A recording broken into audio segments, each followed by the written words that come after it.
Now, the greatest radio shows of all time. Suspense. The Shadow Node. Washington calling David Harding, counter-spy. Classic radio theater. The Great Gildersleeve. Fibber McGee and Molly. Dragnet. Gunsmoke. The Lone Ranger. Now, step back into a time machine with your host, Wyatt Cox. Good evening, friends of the Inner Sanctum. Westerns and crime today with episodes of Luke Slaughter of Tombstone, Frontier Gentleman, Dragnet, and Crime and Peter Chambers as we look at classic radio from 1958 and 1954. And we thank you for joining us on this 13th day of April. Yes, Friday the 13th came on a Saturday this month. And this is the 104th day of 2024. 262 days left till we get to the end of the month. This is also the Ides of April. J.C. Penney opened his first store in Wyoming on this date in 1902. James C. Penney, of course. The Jefferson Memorial dedicated in Washington on the 200th anniversary of Thomas Jefferson's birth on this date in 1943. Sidney Poitier won the Best Actor Oscar in the Academy Awards on this date in 1964. Winner is Sidney Poitier. Because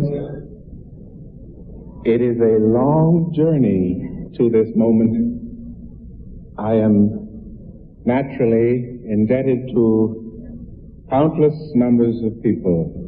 For all of them, all I can say is a very special thank you.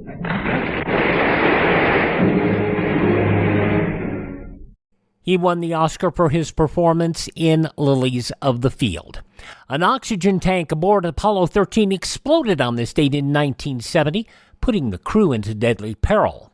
Dane, we've got one more item for you when you get a chance. We'd like you to stir up your cryo tank. In addition, I have shaft and trunnion. Okay. For a look at the Comet Bennett if you need it. Stand by. Okay, Houston, we've had a problem here. Can say again, please. Houston, we've had a problem. Main B bus undervolt. Roger, main B undervolt.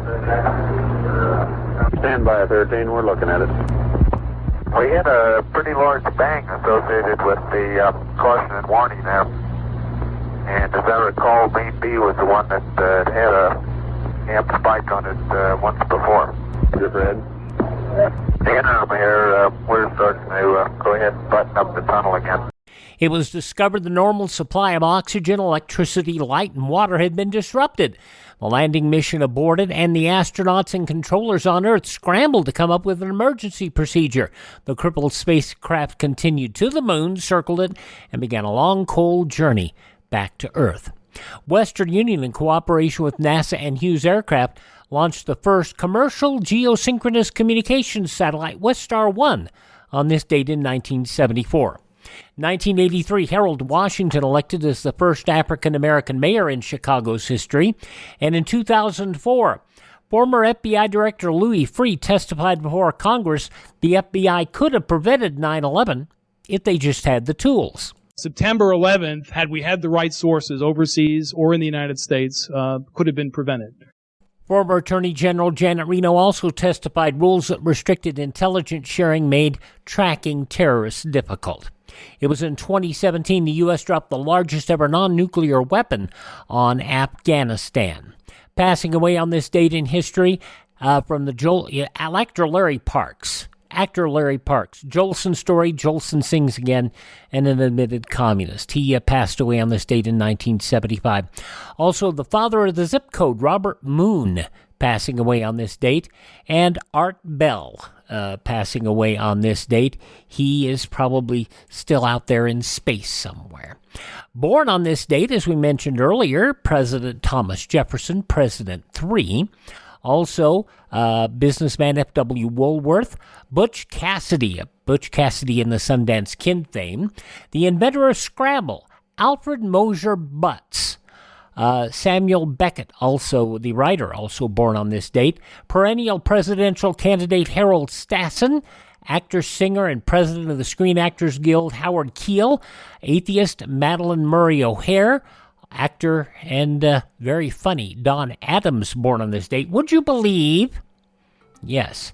From the Carol Burnett show, Wonder Woman, Lyle Wagner, passing away in 2020, 1 month short of being 85. And from Law & Order, Paul Sorvino, born on this date, as was Wally from Leave It to Beaver, Tony Dow, all those folks born on this date in history. Hi, this is Jeff Foxworthy. It is now time for the birthday announcements. The following people are now officially older than dirt. The man who did the music for Rocky, For Your Eyes Only, and The Right Stuff, won an Academy Award for that, and Dynasty. Bill Conti, 82 today. Singer Pastor Al Green, 78. 2 Grammy Awards for singer Peebo Bryson, who turned 73. From Conan and Springsteen, the drummer Max Weinberg, 73. The 5th Doctor Who, Peter Davison, is 73. Chess player, world champion at one point in time, Garry Kasparov, 61. Hilda in Sabrina, Caroline Ray, turned 60. And do not ask her if Salem the cat really could talk. She's tired of hearing about that. From Silver Spoons, Rick Schroeder is 54.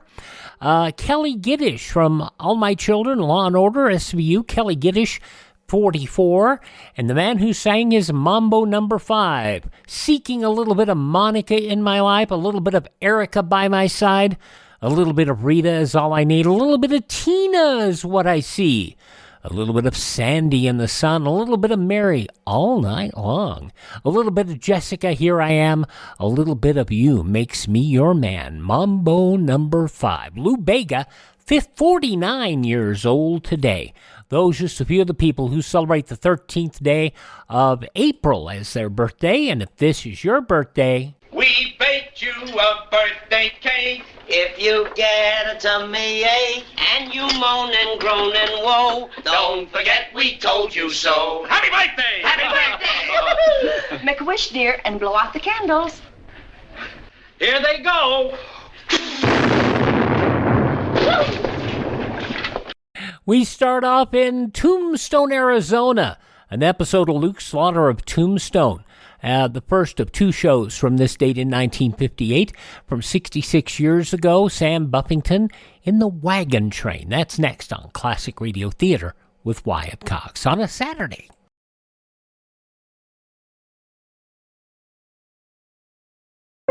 Are you suffering with anxiety, depression, PTSD, an eating disorder, or even a substance abuse problem? If it's causing problems at work or with your family, get help now.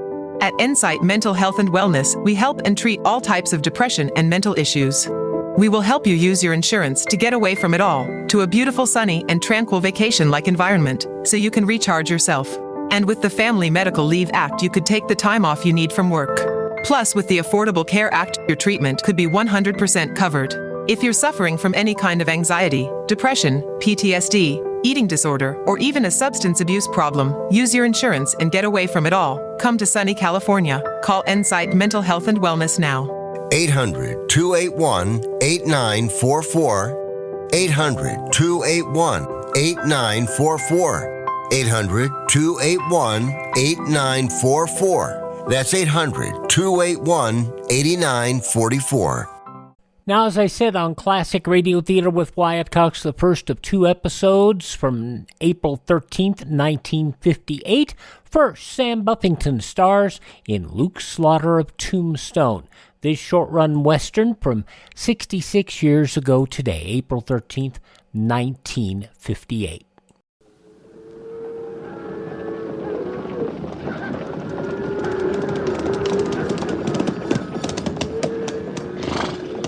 Slaughter's my name, Luke Slaughter.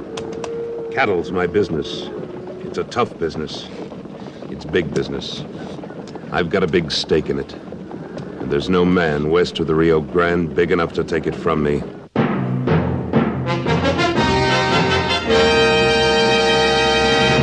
Luke Slaughter of Tombstone.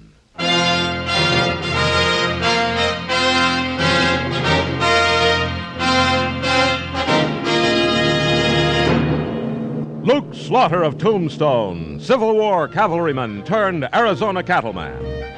Across the territory from Yuma to Fort Defiance, from Flagstaff to the Huachucas, and below the border through Chihuahua and Sonora, his name was respected, or feared, depending on which side of the law you were on. Man of vision, man of legend, Luke Slaughter of Tombstone.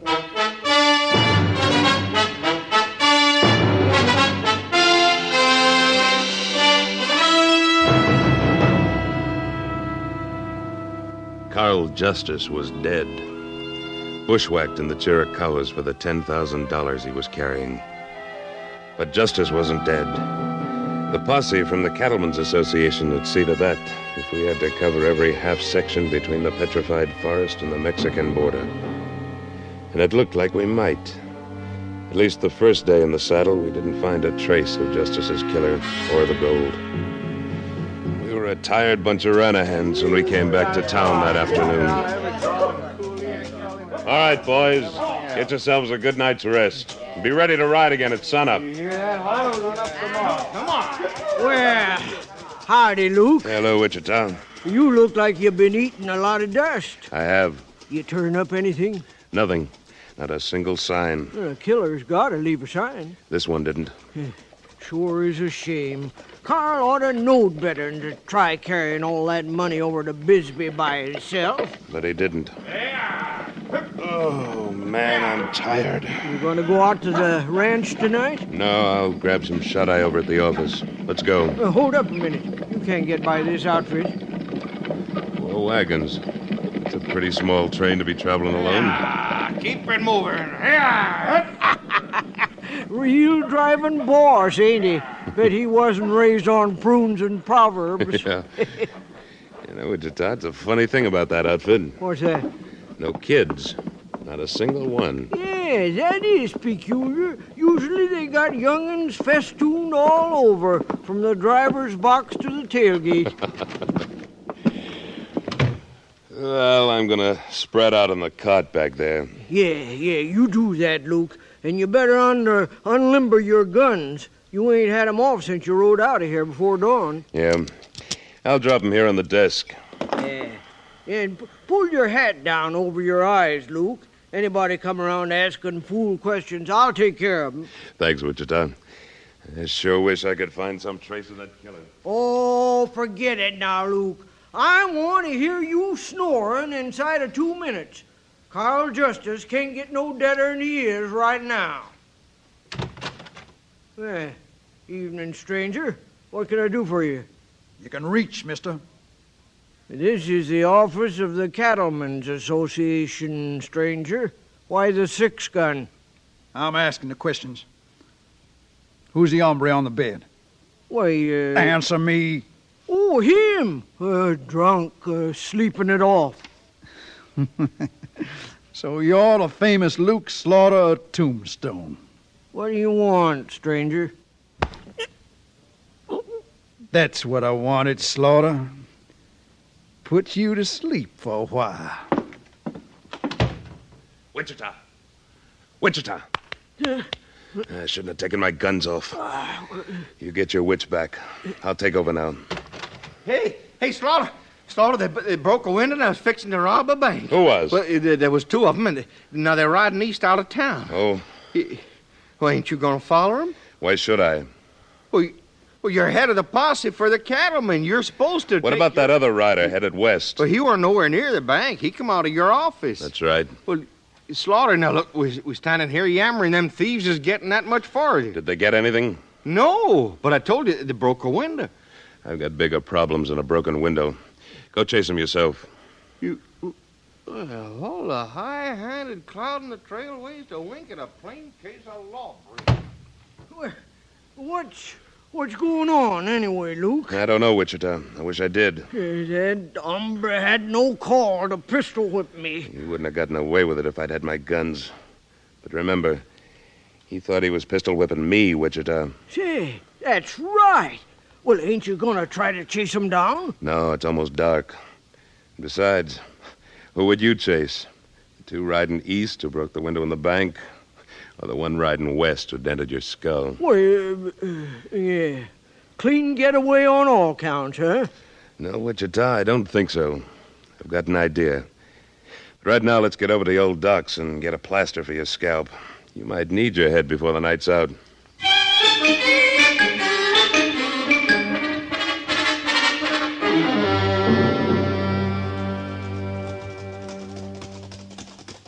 Luke, you ain't told me one blame thing about where we're going or what you're up to.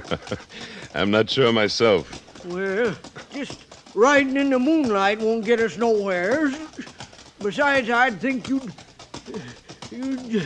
had yourself enough riding for one day. I have. I don't cotton to a stranger cracking you over the side of the head with a pistol. Yeah, I appreciate that, Luke, but... And there are some other things that just don't fit. Such as? Now, why did those bank robbers break a window? That's noise. The last thing a thief wants. Why, Dogies, that's right. But that still don't explain why we're night riding out here a mile west of town, headed for California. We're not going that far, Wichita. Rein up. What, Barry? Oh. Whoa, stand still. Yeah, now what? Well, I figure the wagon train that came through town just before sundown couldn't have gotten any further than Mule Crossing before it bedded down. What of it? I'm going to pay him a visit. Luke, this ain't no time for being social. This isn't social, Wichita. This is business. You think that wagon train had something to do with all these things been going on? Maybe. You wait here behind these rocks and don't move out for anybody. I'll whistle when I come back. Why you want me to stay here? Because I think I'm going to need you later. Hope you know what you're doing. I'll know better in a half hour. So long. So long, you dead blame tight mouth.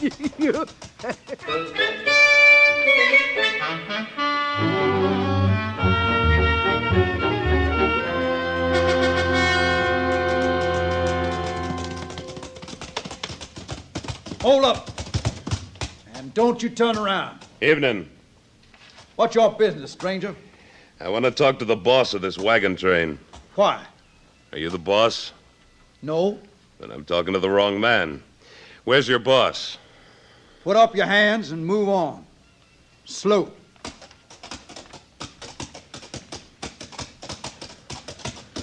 Hey, Burnwell. Yeah? This is Lanigan. I'm coming in. Come on in. Don't sit out there and yell about it. I got me a snooper. Well, that's different. Here he is, Burnwell. Riding in like he owned the camp. Yeah. Now, we ain't much for visitors when they come at us in the dark, mister. What you want? Some information. What kind? How many people in your train? Where you're headed? Where you camped last night? And where you were on the trail the day before that? Nosy, ain't he? Maybe you gents ought to know my name. Well, what is it? Slaughter. Luke Slaughter. He ain't Luke Slaughter, Shut Burnwell. up, Lanigan. I'll handle this. Just who did you think I was, Lanigan? Why, We're pleased to make your acquaintance, Slaughter. My name is Burnwell. Why don't you light and enjoy the fire? Thanks, Burnwell. How about those questions of yours? Why do you want to know about us? For your own protection. There was a murder 10 miles east of Tombstone early last night. We haven't found the killer yet. A bushwhacking, huh? Yeah. And whoever did it got away with several $1,000s in gold. Oh, say, that's too bad. There's a couple of other things, too. Just after you passed through town before sunset, there was an attempt to rob the bank. You don't say. And a good friend of mine named Wichita got pistol-whipped while that was happening. Well, things are kind of active in Tombstone, ain't they? Well, now, you don't think that my little outfit... I think that your outfit might be in for trouble if it met up with any of these lawbreakers. Oh, I see.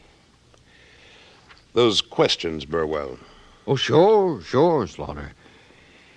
Well, there's 11 of us. There's 8 men, 3 women. We left Dodge City several weeks ago, headed for the ocean. Camped on the trail last night, no special place. Have you seen anything or anybody unusual? No, can't say I have. Well, keep your eyes open, Burwell. I wouldn't want to see an innocent wagon train get dry-gulched. Oh, we'll do that, Slaughter. Mighty nice of you to ride out to tell us. Friendly thing to do, I figure. We We ain't got much by way of hospitality, but I could lay the dust a little for you. Well, now that'd go down real good on a night like this. Molly. Yeah, Hank. Bring the whiskey. A man's kind of apt to forget his manners out on the trail, Slaughter. Here's the jug, Hank. Yeah. Oh, this here is Luke Slaughter, Molly. Here's my wife. Howdy, ma'am. Pleasure to meet you, Mr. Slaughter. Why don't you try this for size? Thanks. Just right. Well, it's turning into a cold night. Have another. No, thanks. That does it. It's time I got back to town. Oh, by the way, Mrs. Burwell, one thing has me curious. What's that, Mr. Slaughter? Every wagon train I've ever seen carried at least half a dozen kids. You don't seem to have any. Some people don't have children. I guess that's right. It was just a thought. Well, you're being pretty personal, ain't you, Slaughter? I didn't mean to be. So long, Lanigan. Maybe we'll meet up again sometime. Yeah, sure. Like I said, Burwell, be careful. Adios.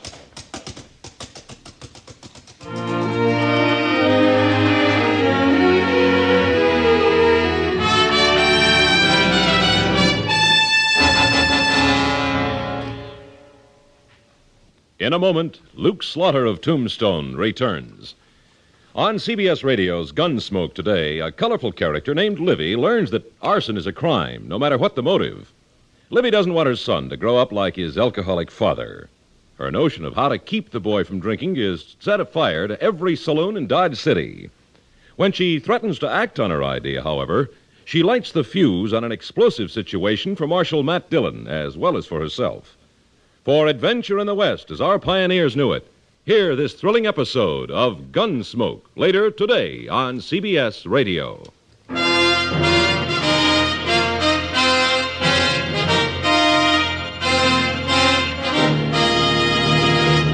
And now, Act Two of William N. Robeson's production of Luke Slaughter of Tombstone.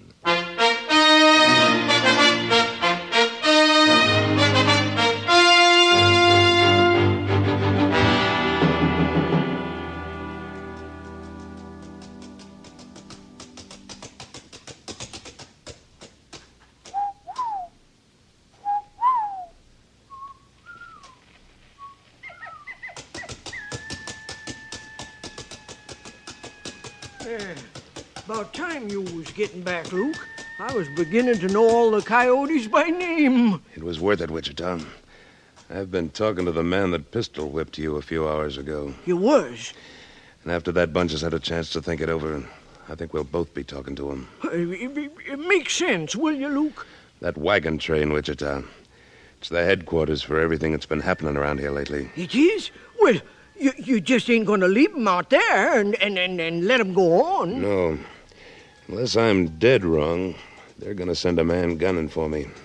And I think I know who it'll be. That pistol whipper? Yeah. Listen.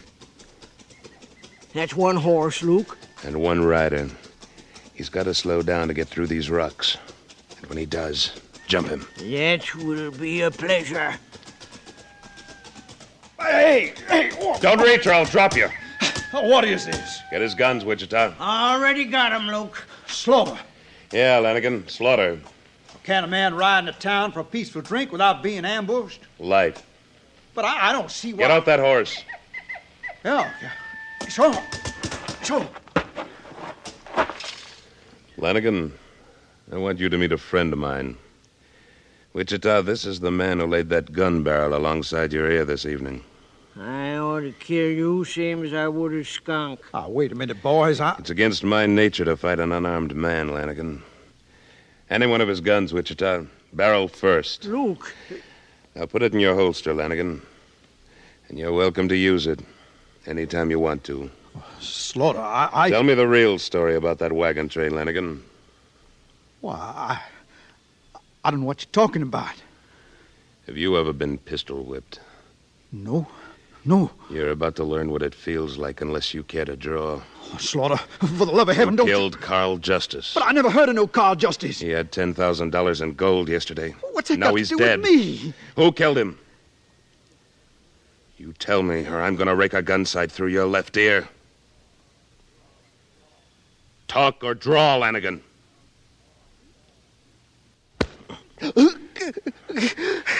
Who killed him?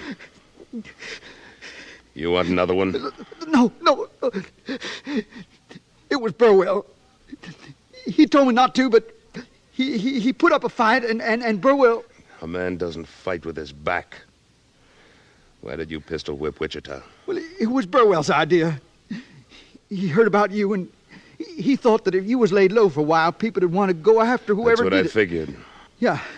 And then a couple of the boys broke that window in the bank to make it look like... Burwell's a pretty smart man, isn't he? Oh, yeah. He sure is. But he made the mistake of getting feather-headed yellow gunslingers like you to work for him. Look, you can't call me... I am calling you. If it isn't true, draw.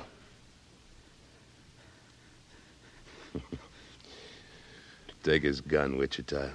He won't use it. Oh, Slaughter, please give me a chance. Just let me go, and I'll go back to Dodge, and I'll never come out this way again. Wichita, head his horse back toward camp and give it a slap. Sure, Luke. Oh, what you gonna do, Slaughter? I'm gonna use you for bait. Wichita, you walk him back into town. Well, where are you going? I'm not through here yet. Oh, and get a message to Sutton. Tell him to wake up the posse and spread him around the cattleman's office, ready to shoot. Well, you can't face that whole wagon train by yourself. I won't have to, Wichita. When Lanigan's horse gets back to camp, they'll know something went wrong, and most of them will go to town looking for me. That's why I want that posse standing by. Well, what do you want me to do with this here tail-dragging specimen when I get him back to town? Tie him up in the back room of the cattleman's office and wait for me. Oh, and don't light any lanterns. You don't have no objections if I have to ruffle this waddy up some, do you? None at all. Well, come on, you. Walk!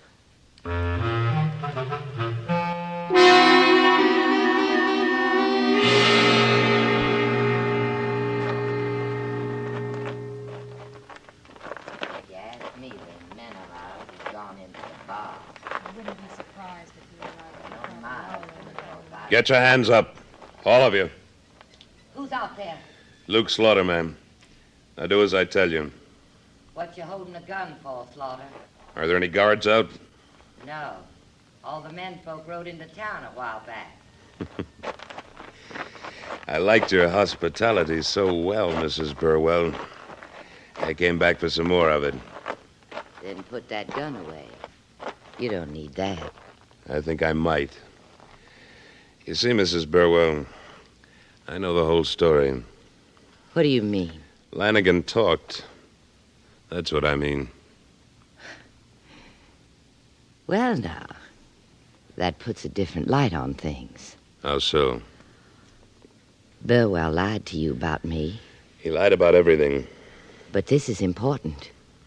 I'm not his wife. What of it? You're a good-looking man, Mr. Slaughter. Make some woman a fine husband. A rich woman, Luke. Meaning? I know where there's a sack of gold big enough to last a man and a woman like you and me for the rest of our lives. I'll bet you do.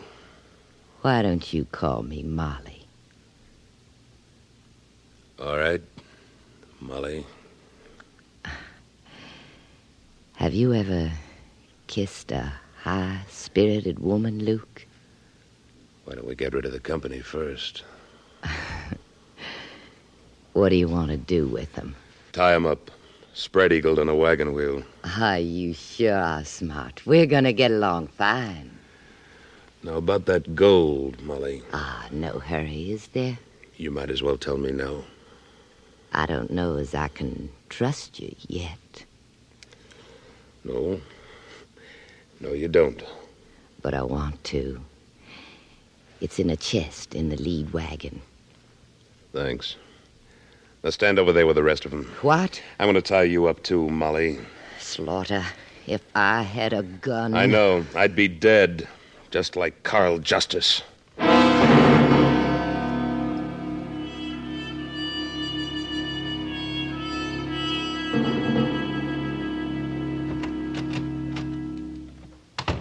that you, Luke? Yeah. Well, what's that sack you're carrying? The gold that belonged to Carl Justice. Burnwell show up? Yeah, with 6 of his partners. Come up on the boardwalk out front. Thought they was going to break in for a minute, but they decided against it. Heard one of them say it'd make too much commotion. Where'd they go? Right across the street there to the Oriental. That means when we fire up some lanterns, we'll have visitors. Is the posse spread out? Just like you said. On the roof of the Oriental, on top of the bank, the dry goods store and the express company. Good. How's Lanigan? Well, he's going to have a sore head before he hangs. I had to persuade him just a little before he'd go to sleep. Too bad. Yeah. Well, let's get this over with. I'm going out the front door. You light the lamps in the office. By jogies, this does my old heart good. There he is now, boys. Come on. Stay where you are, Burnwell. Now, Slaughter, boys and me just want to talk to you. Do you talking from right there? I don't like to shout up and down the street. I do. Before you say anything else, I think you ought to know that you're covered by 18 guns, 20 including mine. And in case you think I'm not telling the truth, I'll ask the men on the top of the bank to speak up. Now, just what did you want to talk about, Burnwell? Let's forget it, Slaughter. Me and the boys will be moseying along now. No, you won't. I've got some talking to do. Your women folk are tied up to the wagons out at your camp. One of your gunslingers is tied up in the office behind me, and he talked. And this, Burnwell, this is $10,000 in gold that I got out of your lead wagon. It belonged to Carl Justice before you killed him. You got anything to say now, Burnwell? I reckon you said it all. Then drop your guns and step forward. All of you. All right, men. Close in and take them. Luke, that is the dangest thing I ever seen. Got every single one of them and didn't smoke up the town a bit. Sometimes you're lucky, Wichita. But don't fool around with a red-hot branding iron until you're ready for the roundup.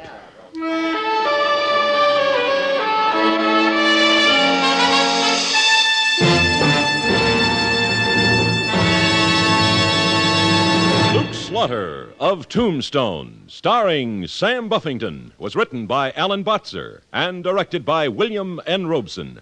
Editorial supervision by Tom Hanley. Supporting Mr. Buffington were Gene Carson, Junius Matthews, Lawrence Dobkin, and Chet Stratton, with music composed and conducted by Amerigo Marino.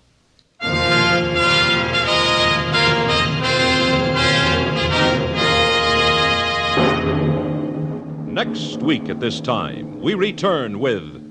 Slaughter's the name. Luke Slaughter. When we meet up again, you can call me that. Luke Slaughter.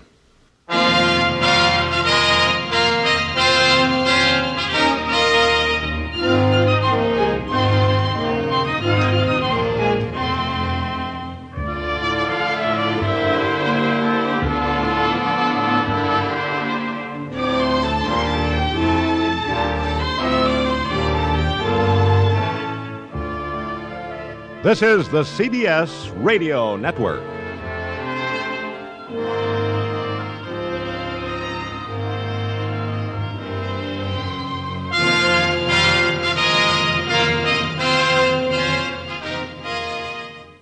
The sad end of Sam Buffington is he committed suicide at a very young age. Luke Slaughter of Tombstone, 66 years ago, April 13th, 1958. We'll have the news from April 13th, 1958, following these important messages.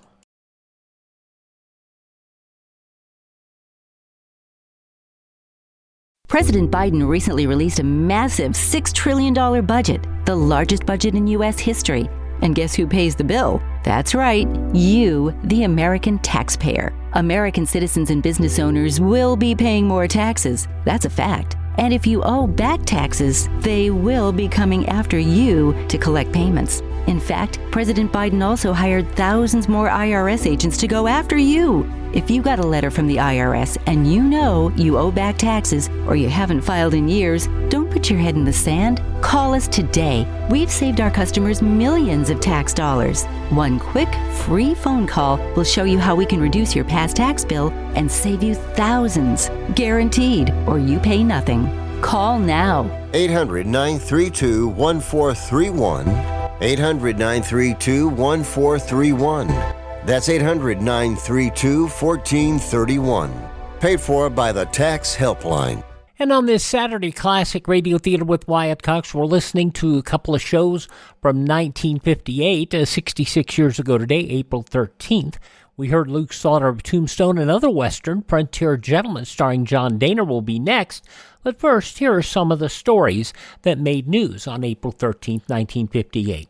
Congress back after its Easter recess tomorrow, battle lines hardening for coming warfare over anti-recession and national defense measures. First reports on the lawmakers' talks with voters at home indicated there was still no great public clamor for tax reduction, one of the major issues to be faced during the balance of the 1958 session. Indonesian government troops on Sumatra reported they had severed the rebel supply route to the north and had fought to within 10 miles of cutting the last rebel lifeline to the south. The reports placed the rebel stronghold in west-central Sumatra in an ever-tightening ring of government forces. A Moscow planetary spokesman says evidently Sputnik 2 has already fallen. Earlier, Moscow had denied reports that the satellite had fallen. President Truman urging Congress to fight the recession by giving middle and lower income families a $1 billion tax cut and by stepping up defense and public works spending. The NATO Council approved a conditional proposal to begin diplomatic preparations in Moscow for an East-West Summit conference. President Eisenhower threw out a pair of ceremonial first balls to open the 1958 Major League Baseball season, Washington downing the Boston Red Sox, and both the president's honorary pitches were high, hard ones, vigorous overhand tosses into the cluster of Washington Senators and Boston Red Sox players in front of the presidential box between home plate and first base. Secretary of State John Foster Dulles says he hopes but does not know whether preparations for an East-West Summit meeting will get underway this week. An elaborate free world defense is drawn against the Soviet drive expected to be launched to extend the Kremlin's sphere of influence into Africa. A collision of cold and warm air masses over the southwest sent funnel clouds spinning over northwestern Oklahoma and touched off torrential rains and hailstorms in parts of Texas. Russia's volume of industrial production soared 11% in the first quarter of the year over the comparable period in 1957, that according to Radio Moscow. And those just a few of the day's news stories from Sunday, April 13th, 1958. And on your radio, Luke Slaughter of Tombstone, of course, Gunsmoke aired. And we will hear next Frontier Gentleman, starring John Dehner, here on this Saturday Classic Radio Theater with Wyatt Cox.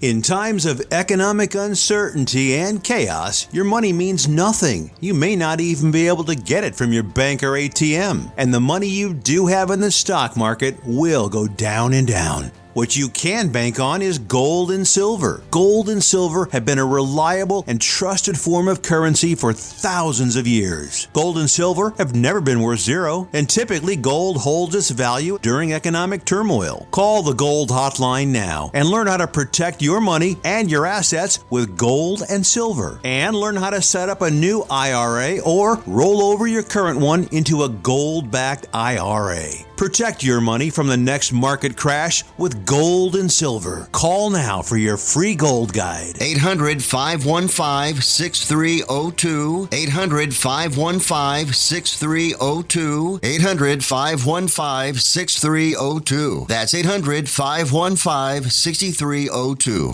Now, on this Saturday edition of Classic Radio Theater with Wyatt Cox, we continue with more of shows from Sunday, April 13th, 1958, including an episode of Frontier Gentlemen starring John Dehner. This one-season show, 66 years ago today, April 13th, 1958, Kendall for the defense. While in Fort Benton, Montana Territory. To say that it was unusual is putting it mildly.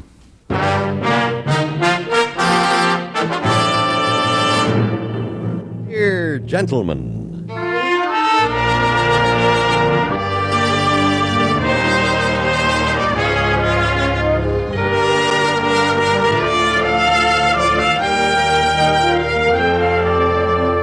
herewith an Englishman's account of life and death in the West. As a reporter for the London Times, he writes his colorful and unusual stories. But as a man with a gun, he lives and becomes a part of the violent years in the new territories. Now, starring John Dehner, this is the story of J.B. Kendall, Frontier Gentleman.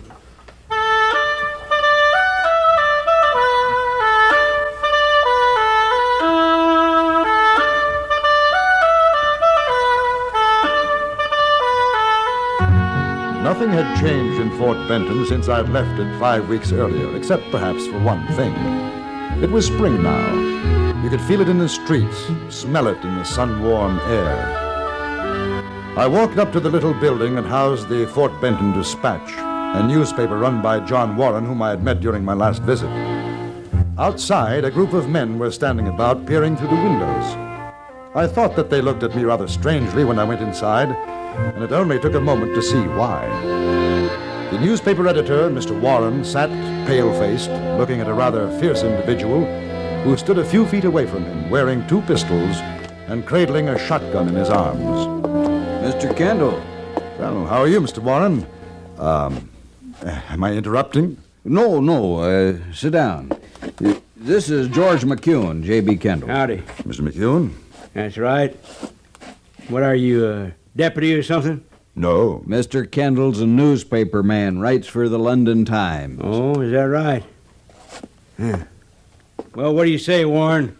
Well, it's the way I told you. I'm not a lawyer. I might do you more harm than good. You gonna be like them others, huh? It's not that, but Clint Wallace is a smart man. He knows the law. That there Wallace is a no-good son of a gun. If he tries any of them smart lawyer tricks on me, I'm going to salivate him right through his fat gizzard. Wallace is prosecuting McEwen for the murder of Jack Furlong.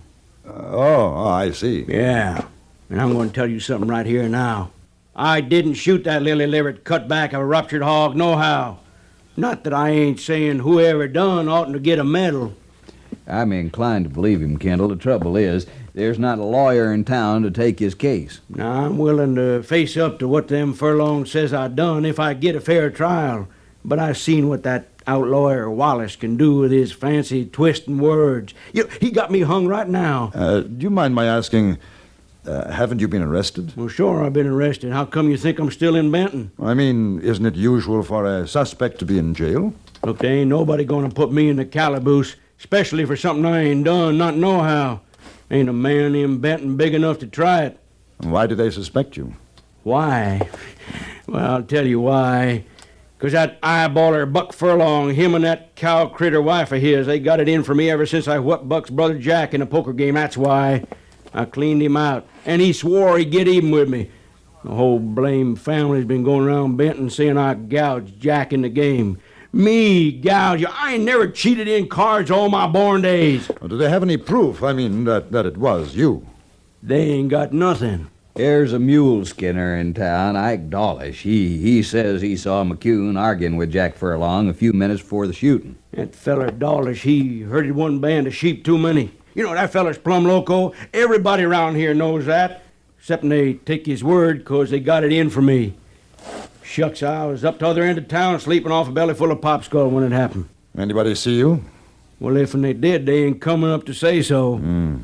When did it happen, the shooting? Well, it was about 2 nights back.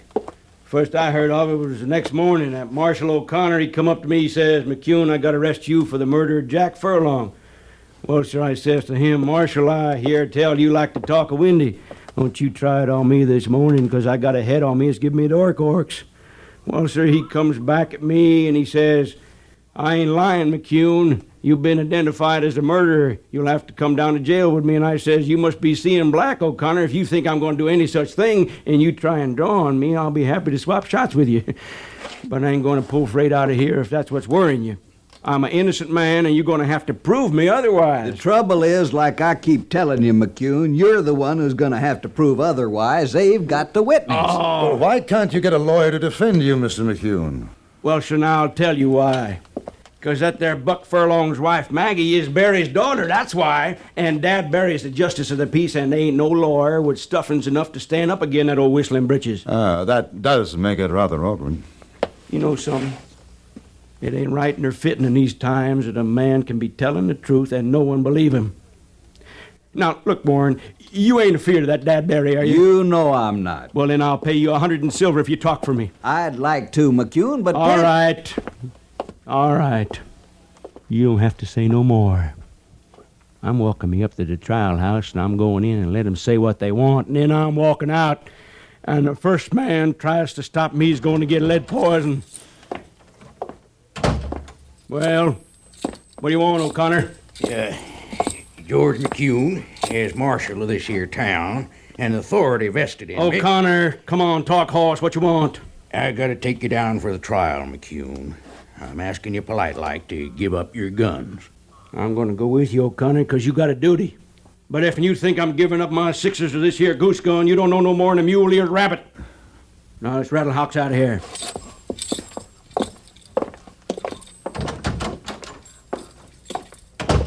Whew. You know, I feel sorry for him, but I'm glad to see him out of here. He's been with me for better than 2 hours, Kendall. Yes, I can see where he could be quite persuasive. You know, I wasn't kidding. If I'd have thought I could help him, I would. But I'm no good at public speaking and never was. Break out all of a sweat. He'll do better alone. Who is he? Well, McCune, he used to be an Indian scout with Crook. Hadn't been able to forget his ways. He's a tough man and likes folks to know it. That's why even if he didn't kill Furlong, most everybody figures he did, the jury will too. You don't think so? No, he wouldn't have stayed around for the trial if he had. Besides, he wouldn't have killed a man like Jack Furlong. He'd have got more fun out of stomping his head in. I knew Furlong, he was a scroungy little toad, always fooling around with women. Somebody else's if he could. What'll happen if the jury finds McCune guilty? I don't know. There'll be trouble, though. It seems a bit unfair, doesn't it? Well, sure it is. But what are you going to do? You know, as an outsider, I might be able to defend McCune. You know anything about the law? Well, I know some pretty important words. That might help, and I have a feeling that McCune's telling the truth. I don't know about old Dad Barry, though. If he doesn't admit you to court, there's nothing you can do. I think he will. Let's go and talk to McCune.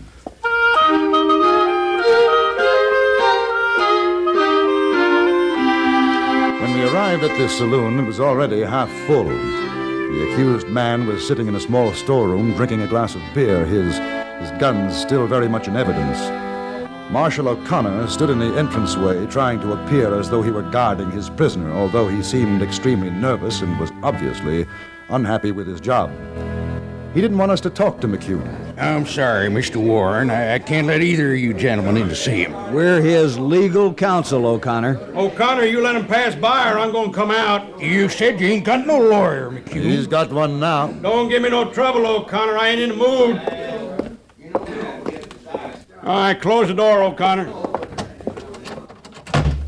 Well, I see you changed your mind, Warren. I'm real grateful to you. It's not me, McCune. It's Mr. Kendall. He's going to talk for you. How come? I heard what you had to say. I think there's a good chance you're innocent. Are you a lawyer? No, but I know something about law. Probably as much as Mr. Warren. Uh-huh. How much you figure on getting paid? Well, if we win, what you would have paid Warren. If we lose, No, it won't matter. Yeah. All right. All right, you got yourself a deal. But I want to tell you something, Kendall. If they call me guilty, you better duck, because it's going to be the ding-dangest shoot-up you ever saw in Benton.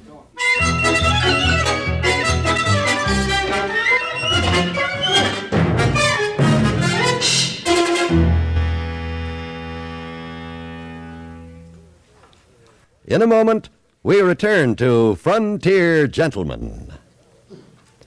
A diller, a dollar. Here's a real chiller diller for the mystery scholar. Follow yours truly, Johnny Dollar, later today on CBS Radio.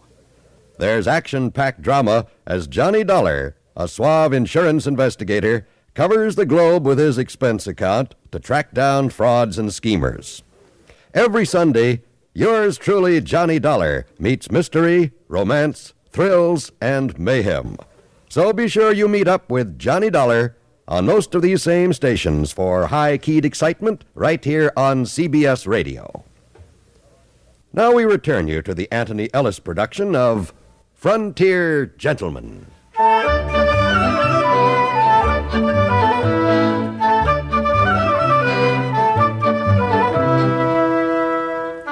At 1 o'clock, the saloon courtroom was full. The judicial bench was the counter, and whiskey barrels set up on end in front of it served as a legal bar. 12 good men and true sat at tables placed to the side in a row.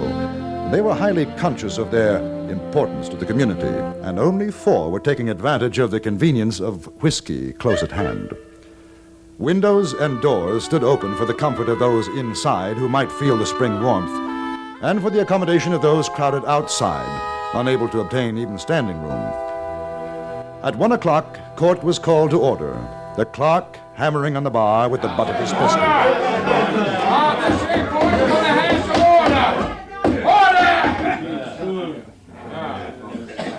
We got a case coming up in this here courtroom on account of George McCune bushwhacked Jack Furlong, and he's going to get tried for it. Now, everybody get up in the cloud knockers, because here's his honor, Dad Bear, who is the judge of this here murder. Get up. All right, everybody set. Court's in session, and I aim to state this ain't gonna be no box social, so don't nobody forget it. Clint Wallace. Right here, Your Honor. You ready to prosecute? I'm ready, Your Honor. How about the defense? The defense is ready. Who are you? J.B. Kendall. I've been retained as barrister to plead the case for my client, George McCune. You one of them traveling lawyers? No, sir. You got papers allowing you to talk in the territory of Montana? No, sir. Then sit down. Well, I submit, Your Honor, that Mr. McCune has a right to be heard, and is within those rights to call whomsoever he chooses to speak for him. He has chosen me. A prima facie rule of law. Phipps versus Mahoney, Newgate, 1803. What's he talking about, Slaughter? Well, it sounds like law talk to me, Your Honor. Give me that legal book. Let's see here. Well, I ain't gonna hold up this trial whittle-whanging with you, mister. Ipso facto. So don't go trying any jackleg stuff with me, or by ziggity, I'll fine you for contempt of this here judicial court. You savvy? Bring in the prisoner. I'll bring in George McCune. Ain't nobody bringing me in. I'll bring him my own self. Marshal, this hombre's on trial for murder. What's he doing with them shooting irons and the shotgun? McCune, you better give me them guns. I ain't giving you nothing. Marshal, hear what I said? Take them weapons off of him. Hey, Your Honor. Now, I got a big respect for things legal. That's how come I'm here. But if anybody tries to take my sixes, there's going to be a mess of trouble. These here weapons is to protect myself. Marshal, I'm telling you. Dad, you want them guns, you go get them yourself. I object! What are you objecting about, Clint? Ain't your court? I'll get on with the trial. Gentlemen of the jury, we're going to prove that George McCune did, with malice and plain ornery cussedness, kill poor old Jack Furlong on Thursday last at 9:30 o'clock. The way she's carrying on, you'd think she was married to Jack instead of Buck. We will prove that the killer McCune did take... Objection! What's the objection, mister? The learned counsel refers to my client as a killer. This has yet to be proved in trial. Ain't no call to object. Go ahead, Clint. The killer, McCune, did take a .45 and blew 2 holes in said deceased Jack Furlong. It killed him. We got witnesses to say how it happened. That's all, Your Honor. All right. Hey, you. What's your name? Kendall. Yeah. Well, go on and make your speech. Thank you, Your Honor. Gentlemen of the jury, I shall not take up your time with a verbose statement. I will only say that when the trial is at an end, you, the peers of George McCune, will send him from this courtroom a free man, exonerated of any complicity in this crime. Well, what does it mean by that? Clint, call the first witness. I call Buck Furlong, the dead man's poor brother, to the stand.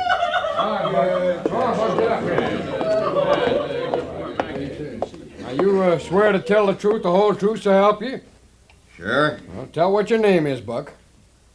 Shucks, you know my name, Slauson. Now, Buck, this here's a court of law. We gotta do things right. State your name. Buck Furlong. Now, Mr. Furlong, I'd be obliged if you'd tell the court just what happened on Thursday night. Well, sure, Clint. Like everybody knows, that no account McCune shot my brother Jack. I object. You shut up, mister. It ain't your turn yet. Go ahead, Buck. Jack said he was coming down here to your place, Dad, for a shot of whiskey. And that sidewinder McCune dry dog. Listen, you flea-bit mule himself!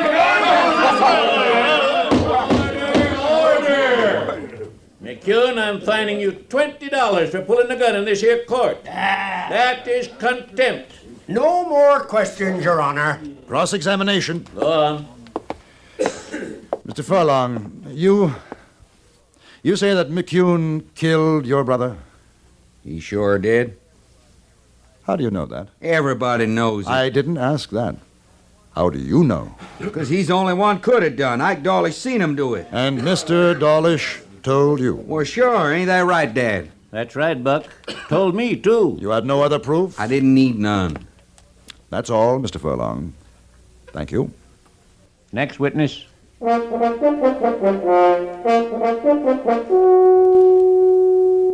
were 10 more witnesses after that, all proclaiming Jack Furlong's good name and damning McCune's.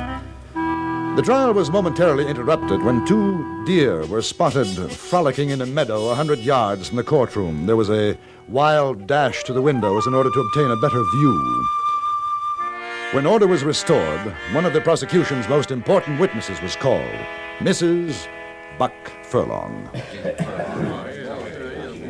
Oh, Maggie, there ain't a soul here don't understand how you felt about your brother-in-law. It's the truth, the holy truth. Sure. Now, you tell the court what you know about the murder.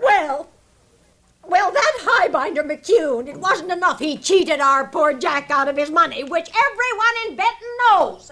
He hated him because his conscience wouldn't let him sleep, haunted him like. So what I figure is when poor Jack went down to get himself a drop of whiskey for his poor tooth, which was ailing him something terrible, he run into McCune, and him being a drunken skunk, McCune couldn't stand to face up to him, so he shot him up. That's how it happened, Pa, Your Honor. You just ask Ike Dawlish, he'll tell you. Poor Jack, dead, poor honey. No more questions, Your Honor.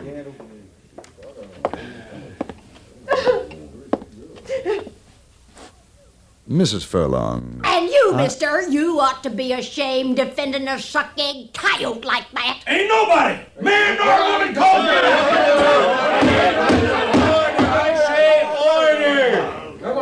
McCune, pulling your gun again, that's contempt. Court finds you $20. Now, Your Honor, I feel that my client is showing admirable control under the circumstances. You got more questions to ask, mister? Mrs. Furlong, you were very fond of your brother-in-law, were you not? A sweet honey boy he was. Yes, I am sure this must be very painful. But aside from what you are told, you have absolutely no proof that George McCune shot Jack Furlong. Oh, look at him! Look at him sitting there, still carrying the very gun that he murdered with. Look at him!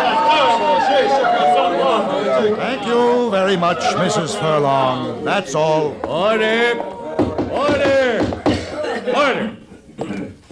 Well, sir, don't seem to me like there's much sense going on with this here trial. From what I've heard, McCune's as good as hung right now. Oh, Your Honor. You objecting again, mister? Well, the prosecution hasn't called the eyewitness. Oh, that's a waste of time, you ask me. All right, Clint, call your next witness. I call Ike Dawlish, the man who saw the killing done. Now, you swear to tell the whole truth, Dawlish? Yes, sir, I surely do swear. Your name is Ike Dawlish? Oh, yes. Where was you on Thursday night at 9:30? Why, like I told you, Mr. Wallace, I was coming along the street outside this saloon, and when I got to the corner, there was George McCune a-shooting up poor old Jack Furlong. Then he turns and sees me and takes off out of there like a snake-eyed swishtail. I walk over to Jack, and he's lying there feeling mighty poorly-ish. And I come in here and tell old Dad Barry, and he goes out and sees what happened. That's all. And you swear it was George McCune done the shooting? Oh, I swear, I surely swear. He's plumb loco! Shut your mouth, McCune, or I'll fine you for contempt. I'm all through, Your Honor. You got any questions, Kendall? Yes, a few. Now, what time was it when you saw the shooting, Mr. Dawlish? 9:30 o'clock. It was dark? Surely was. How close were you to McCune? Well, fairish way, maybe to where Mr. Wallace is sitting. 20 feet, and you recognized McCune in the dark from 20 feet away? Oh, not in the dark, when he come out in the light. Ah, in the light, and you had a good look at his face? Good enough. You saw his face? Well, kinda. But I seen McCune around. I know what he looks like without seeing his whole face. How was he dressed? Like he is now. I got a good memory. Them same gray pants. Hey, what's that? Go on. Gray pants? Kind of a black jacket and gray shirt. Black Stetson, too, like in his hand. Exactly the same clothes as he wore the night before last, eh? The same. McCune, will you describe for Mr. Dawlish what you are wearing? I got on black pants, blue jacket, blue shirt, gray Stetson. Same as always wear. Mr. Dawlish, what is the color of my jacket? Gray. You are colorblind, my friend. I don't think you saw Mr. McCune at all. I think you either saw someone else, or perhaps you shot Jack Furlong yourself and blamed it on McCune. I'm getting out of here.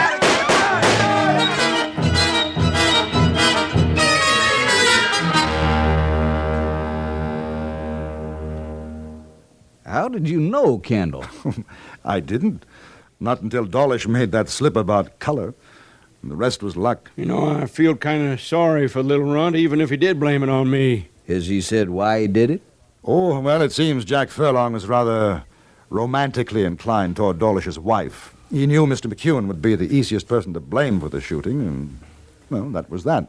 Hey, not that it makes no never mind, but listen to that Maggie Furlong, you figure maybe she and Jack was, romantically inclined?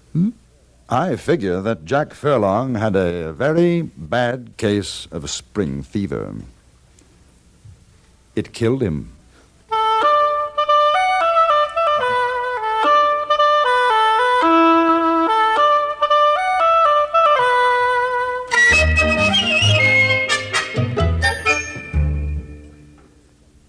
Frontier Gentleman was written, produced, and directed by Anthony Ellis and stars John Dehner as J.B. Kendall.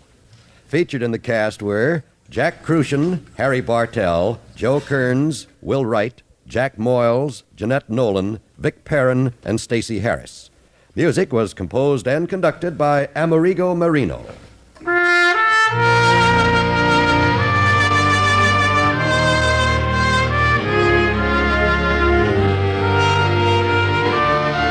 Join us again next week for another report from the Frontier Gentleman. John Wall speaking. This is the CBS Radio Network.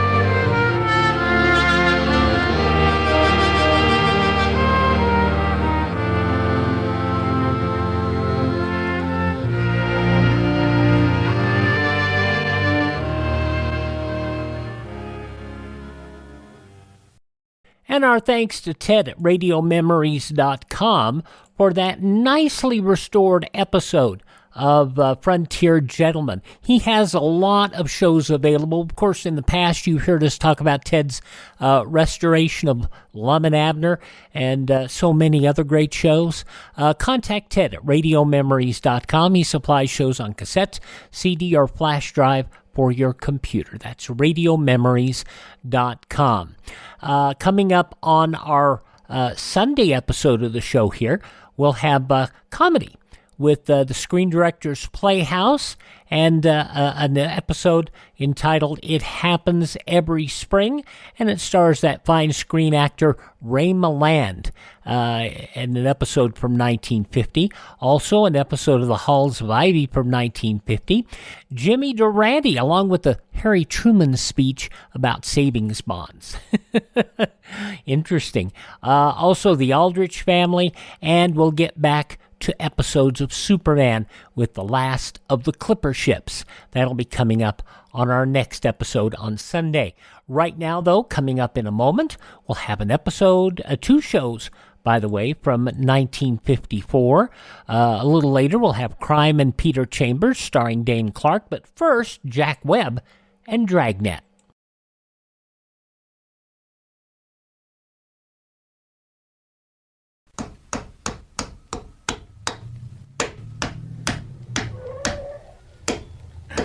What you doing, Ed? Pitching a tent? Nope, just fixing up a fallout shelter for my livestock. Well, how are you going to use the tarpaulin? I plan to extend it out from the barn over this framework. I can get quite a few cattle under it, those I can't get into the barn anyway. How do you expect to feed them when there's fallout all over the place? I don't the first day or two. I'll just leave enough food and water where they can get at it. They'll get along all right. I sure hope you never have to use that tarp. Against fallout, I mean. Me too. But if this country's ever attacked, fallout'll be my biggest problem, and I'm going to be prepared. Now there's a wise farmer. And a practical one, too. He's not only prepared a shelter area for his family, but he's making sure his livestock will be protected as well. Remember, if there should be a nuclear attack on us, farm animals as well as human beings can be injured, even killed, by radioactive fallout. Be prepared. Learn how to protect your livestock wherever possible from radioactive fallout. Do it today. Read up a lot of civil defense information that make sense for your home or household at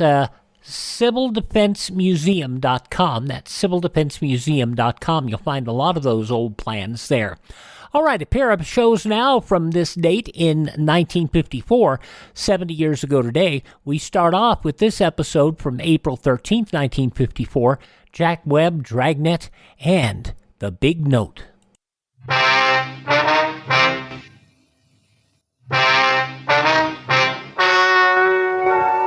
Ladies and gentlemen, the story you are about to hear is true. The names have been changed to protect the innocent. Dragnet is brought to you by Chesterfield, made by Liggett & Myers, first major tobacco company to bring you a complete line of quality cigarettes.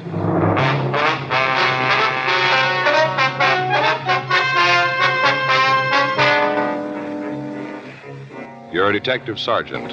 You're assigned to juvenile detail. You get a report of drug addiction within a group of teenagers.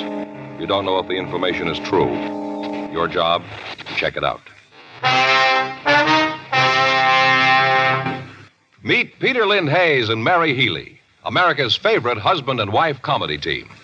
They are typical of smokers everywhere who are saying, Chesterfields for me. Mary says, I've smoked regular-sized Chesterfields for about 7 years. Guess that ought to prove how I feel about Chesterfield's taste and mildness. Peter says, Chesterfields for me, too. Far as I'm concerned, King is the only size. And like Mary says, Chesterfield is the only cigarette. Either way you like them. I'll bet you'll find Chesterfield is best for you. Yes, smoke America's most popular two-way cigarette. Regular and king-size Chesterfield. For the taste you want, the mildness you want, join the thousands now changing to Chesterfield. Always say, Chesterfield's for me.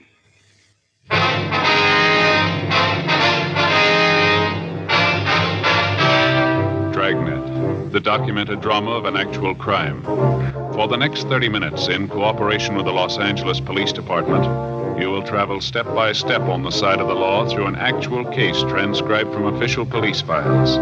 From beginning to end, from crime to punishment, Dragnet is the story of your police force in action.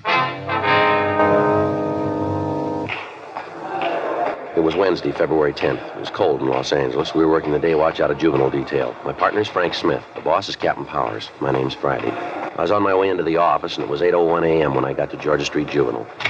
Squad room. Hi, Frank. Well? Well, what do you think? About what? Ruth, what do you think? Well, she's nice, sure. Was that all you got to say? Well, what do you want me to say? Well, did you like her? She's a nice girl, yeah. You got another date with her? No, I told her I'd call her sometime. You said you'd call her, huh? Mm-hmm. Did you say when? No, I just said sometime. Sometime. Well, Faye's not going to like it. Why? She's just not, Joe. You thought sure we had it this time. Well, look, Frank, I think it's real nice of you and Faye to be concerned. I don't think that I don't appreciate it, but when you asked me over last night, I figured we were just going to have dinner and sit around and talk. I didn't know anything about this girl going to be there. Don't you think you should have told me? Let me know. Joe, you like girls, don't you? Well, of course I like girls. Well, we couldn't have done that, you know. Would have loused the whole thing up if we told you ahead of time. We just wanted you to meet her. Get the full effect. Bang, like that. Yeah, I got the full effect. Well, we tried to set it all up for you. She is pretty, don't you think? Yeah, I guess so. Blue eyes, red hair. I think she's real pretty. Mm-hmm. You know, Faye and me had the whole evening planned, right from the time you two met. I kind of got that idea. What do you mean? Well, you're about as subtle as a water buffalo. Now, you tell me where we were obvious. Go ahead, tell me. Well, all right. First off, the music. That album of records of yours there. What's it called? Love Music or whatever it was? Mood for Lovers. Yeah. Mm-hmm. I bought them special. Yeah. And the flowers on the table? Well, you gotta have flowers. You gotta have something for the center of the table. You must have gone a long way for those. Orange blossoms? You had to have those, huh? Well, Faye's not gonna like it. Well, I'm very sorry about that, Frank. Oh, we're just trying to show you the advantages of getting married. Yeah, well, I appreciate you and Faye trying, but let me do it my way, huh? Any mail this morning? Huh? Any mail? Yeah, Skipper put a note in your box. Okay.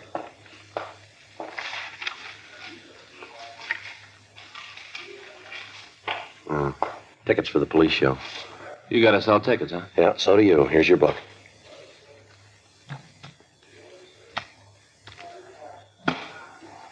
You're not mad, are you, Joe?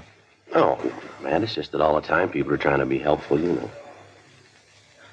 Well, I kind of hate to say it behind her back. I say I hate to say it behind her back, but it was Faye's idea. I didn't have any part in it. Yeah.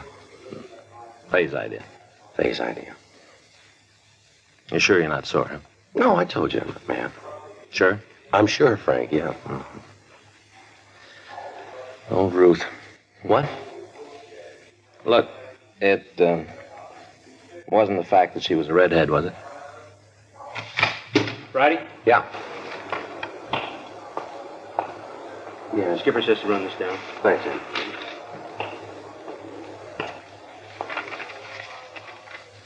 What do you got? Take a look at this. Huh? Dear sir, I have some information for you about a big dope ring. It's important I talk to you. I'll meet you at the streetcar stop at 7th and Broadway on the east side after 3:45 p.m. tomorrow afternoon, Wednesday. That's today, huh? Yeah, read the rest of it. I can't tell you my name now, but I'll be wearing a green skirt and a plaid sweater. I'll be standing right by the streetcar stop. What do you think? I don't know. No signature. You got anything in the envelope? No, it's postmarked L.A., addressed to Juvenile Division. No way of telling where it came from. Think it's from McCrae? Well, there's one place we can find out. Yeah. 7th and Broadway.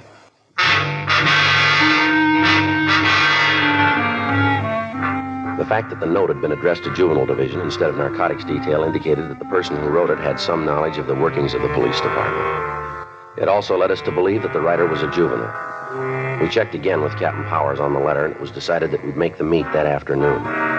Frank and I spent the rest of the morning going over reports on a case that we just finished, and at 3:15 p.m. we left the office. Frank stopped the car at 8th and Broadway for a traffic signal, and I got out and walked the remaining block.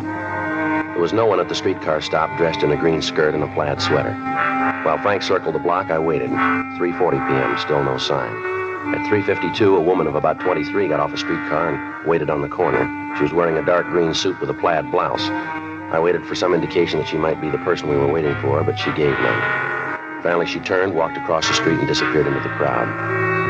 4 o'clock, 4:15, still no sign of the letter writer. 4:30, 4:45. Frank pulled into a loading zone near the corner, and I went over to talk to him. What do you think? Well, I don't know. She's an hour late now. Uh-huh. Well, that note must have been from a crank. Yeah, I guess so. Well, come on, get in. We better go back to the office. Yeah. Hey, wait a minute, Joe. What? Right there, crossing the street. Oh, yeah. Matches the description. Must be her. Well, she's looking this way. I'll check it.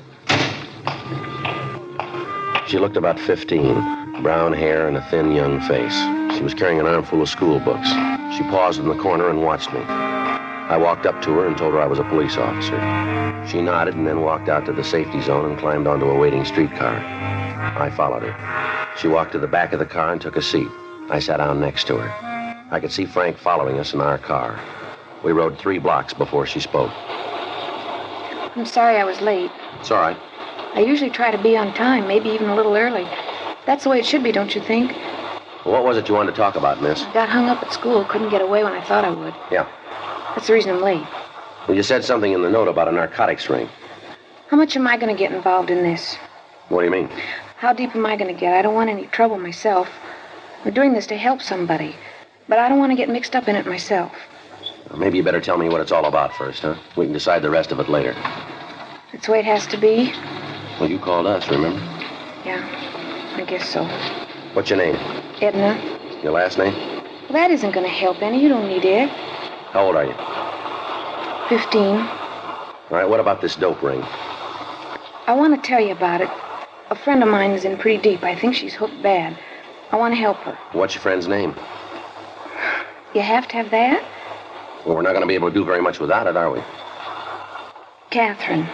I can't give you her last name. I can't. How old is she? 15. All right, now what makes you think she's using narcotics? I just know, that's all. Well, that's a pretty serious charge. You must have some reason for saying it. I've got a reason. I've got good reasons. You think I'd go to the cops if I didn't have? You think that? What kind of narcotics do you think she's using? Heroin. You know that for sure, do you? Yeah, I've seen her take a fix. Where? Hmm? Where'd she take the fix? I've seen her do it in her room at home. A place near school up at Lewis Apartments. Lewis? Lewis Conklin. He got Katherine hooked. He's the one I want to see you get. How old's he? Oh, I don't know. I think around 20, 21. Where'd you meet him? Down at Balboa last summer. Katherine and me went down for a week. We met them then, Lewis and Vince. You know this Vince's last name? I think it's Beal. B-E-A-L? I guess so. Now, these 2 boys, are they supplying Katherine with the heroin? Yeah, they got it for her. How'd you happen to meet them? First day we were down at Balboa, we went down to the beach. We saw them then. We didn't talk to them right off, not the first day. Uh-huh. The next day, they came over to where we were and laid down on the beach. They had a portable radio and they were playing it loud. They were playing it real loud. Yeah. Well, Lewis asked us if they had the radio on too loud, and we said no. Then we got to talking. All right, go ahead. Well, we found out that they knew a lot of the kids that go to our school, so we talked about them. We talked and listened to the radio. Mm-hmm. Were either your or Katherine's parents with you? No. Katherine's father's got a friend who lives at Balboa all the time. We were staying with her. All right, go ahead. After we knew him a week, one night they suggested that we go for a ride down the coast toward San Diego. Yeah. They'd never given us any trouble, so Katherine and me talked it over and decided to go. They'd never gotten fresh or anything, so we thought it'd be all right. Mm-hmm. We drove down the beach and then we stopped. Boys had some beer in the car and we drank some of it, just a little. We didn't think it would hurt, just a little. All right. I guess we drank more than we thought, because we both got a little drunk. First time I ever got drunk. All I wanted to do was go home and go to sleep. That's all I wanted to do. I didn't feel good. I remember that. I didn't feel good. Go ahead. I got out of the car and I walked around for a while. After I walked, I felt better and I went back to the car. Katherine and the two boys were smoking. I could smell it when I got in the car. Real sweet. Sickening. Marijuana? Yeah. Vince asked me if I wanted some.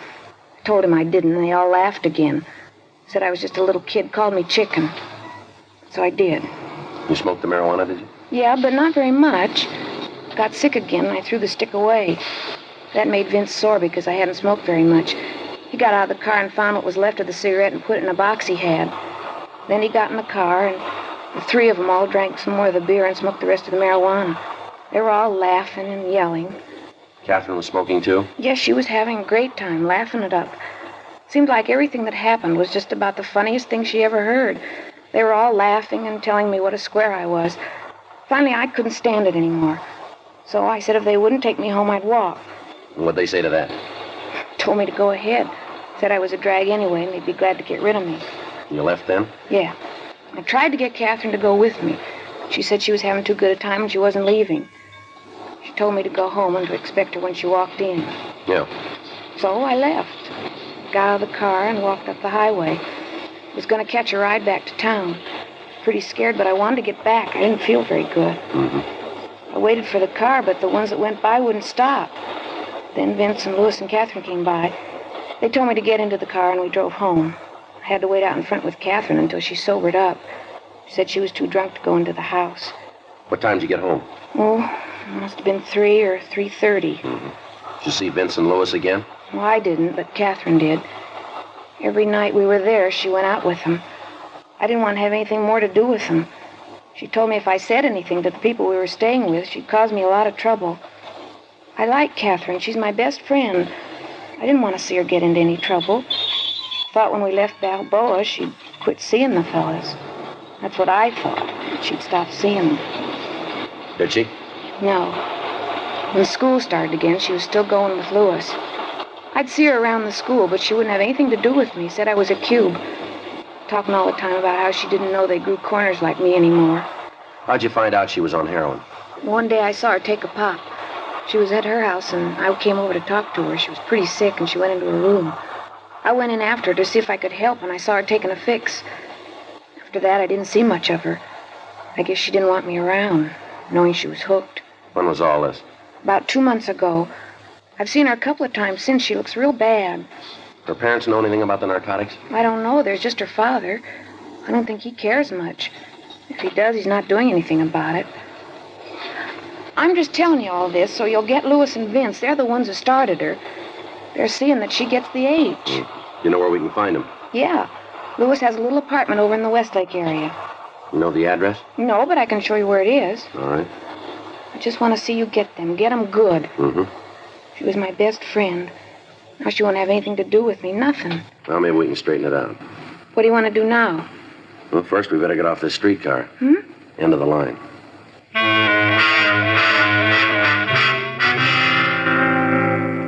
Edna and I got off the streetcar, and Frank picked us up. We stopped at a drugstore and put in a call to the office requesting that a policewoman be sent out to take the girl into custody. 10 minutes later, Officer Irene Gardner arrived, and the four of us drove over to the Westlake area. The young girl pointed out the building where she told us that Vince Beale and Louis Conklin lived. She gave us a description of the two suspects, and finally, after Miss Gardner had talked to her, she also gave us the full name of her friend, Katherine Pilgrim. We checked at the building and found that the two suspects occupied apartment 4G. Frank and I talked to the manager of the place, but she told us that the pair weren't in and that she didn't know when they'd be back. We returned to the car and told Officer Gardner to take Edna to Georgia Street Juvenile and hold her until we could get there. After that, Frank called the office and ran the names Vincent Beale and Louis Conklin through R&I. They both had misdemeanor records in California, and Beale had served time in the county jail for possession of narcotics. We called Captain Powers and told him what had happened, and then we returned to the apartment and set up a surveillance. At 7:25 p.m., we heard someone coming down the hall.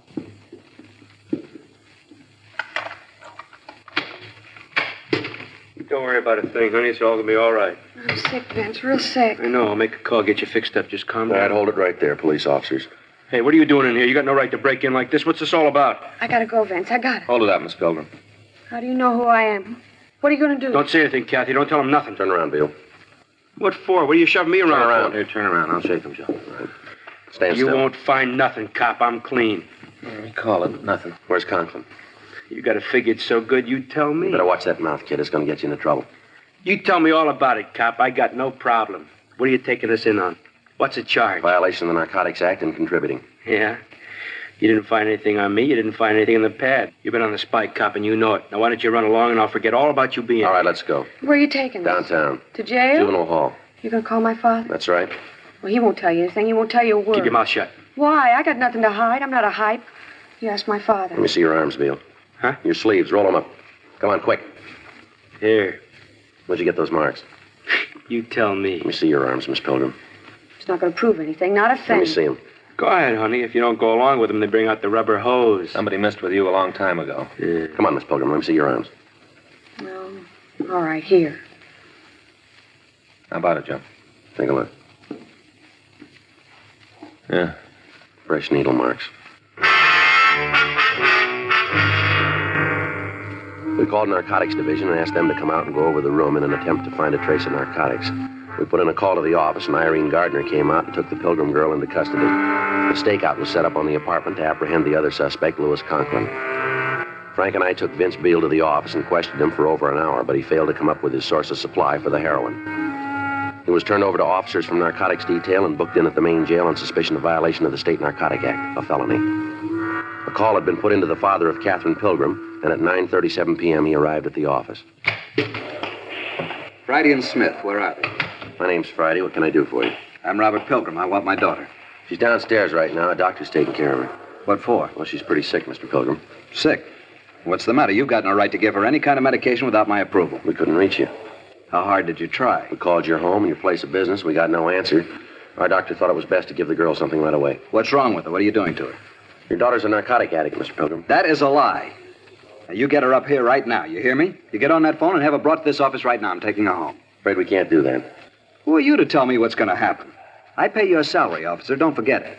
If you don't get on that phone and have my daughter brought up here right now, I'll make some calls and you'll be pounding a beat out in the Toolies. I've got a lot of friends in this town. And you've got a daughter who's hooked bad. Has she told you that? No, sir. But all the tests point that way. She's got needle marks all up and down her arm. Well, you better get out and find a lawyer fast because I'm going to pull that tin badge right off you. Is that so? You bet it is. How do I get a line? Dial 9.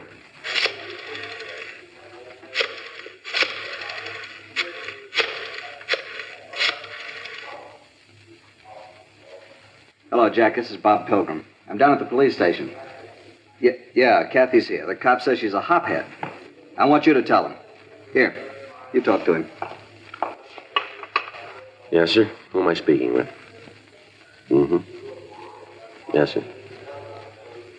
Yes, sir. Well, we did find hypodermic marks. I see. All right, sir, we'll be checking with you. Now you'll get my daughter? I'll have her sent right up. Want to come out in the hall, Frank? Yeah.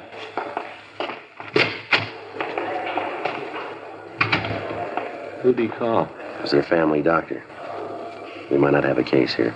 What's the matter? Well, the doctor says he's been treating the girl for the past 6 months. Yeah. Been giving her hypodermic injections.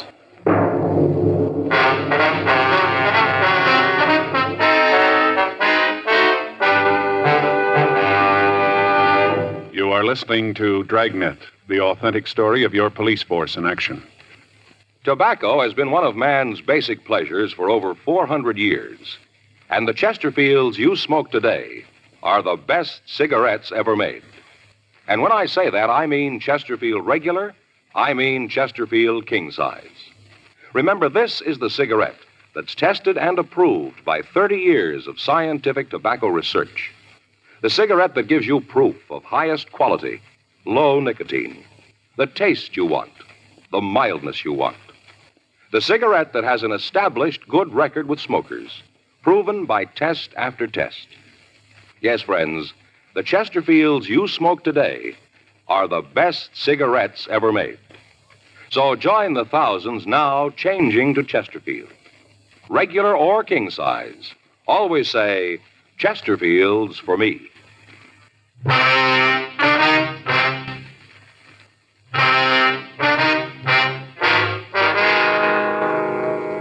With the doctor's statement, there was nothing we could do but release the girl to her father pending further investigation. The parents of the teenager who'd written us the first letter came to the office, and she was released to them. At 11:40 p.m. that night, we got word that the other suspect had returned to the apartment and had been taken into custody. He was identified as Louis Conklin, age 23. He was taken to the main jail and booked on the same charges as Vincent Beale. Their apartment was gone over, but no trace of narcotics was found. We questioned both suspects again, but they failed to cooperate with us. Frank and I checked out of the office and went home. The following morning, we drove out to see the doctor who had told me he was treating the Pilgrim girl. He said the girl was underweight and highly nervous, and that he had been giving her vitamin injections. He went on to say that he'd stopped treating her 5 months previous at her father's request, and that he had not seen the girl since then. February 11th, 10:24 a.m. We checked the car belonging to Vincent Beale. In the trunk, we found an expensive leather jacket. It looked too expensive to be worn by a man who had the reputation of never holding a job. We took the jacket over to the crime lab and had it checked. From a cleaning tag, we got the name of the cleaner who'd serviced the jacket.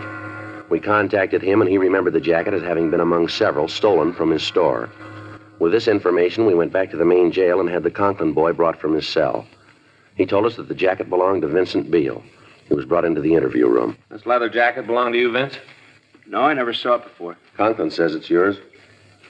I don't know. Maybe it is. What difference does it make? Take a look. We want to know. Yeah, it's mine. Where'd you get it? Where do you think I bought it? You know someplace you can get these without buying them? Yeah, the same place you picked this one up.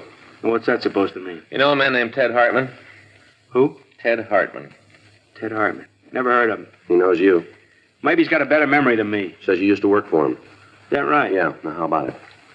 Maybe I did. I had a lot of jobs. The cleaner says you worked for him a couple of weeks last December.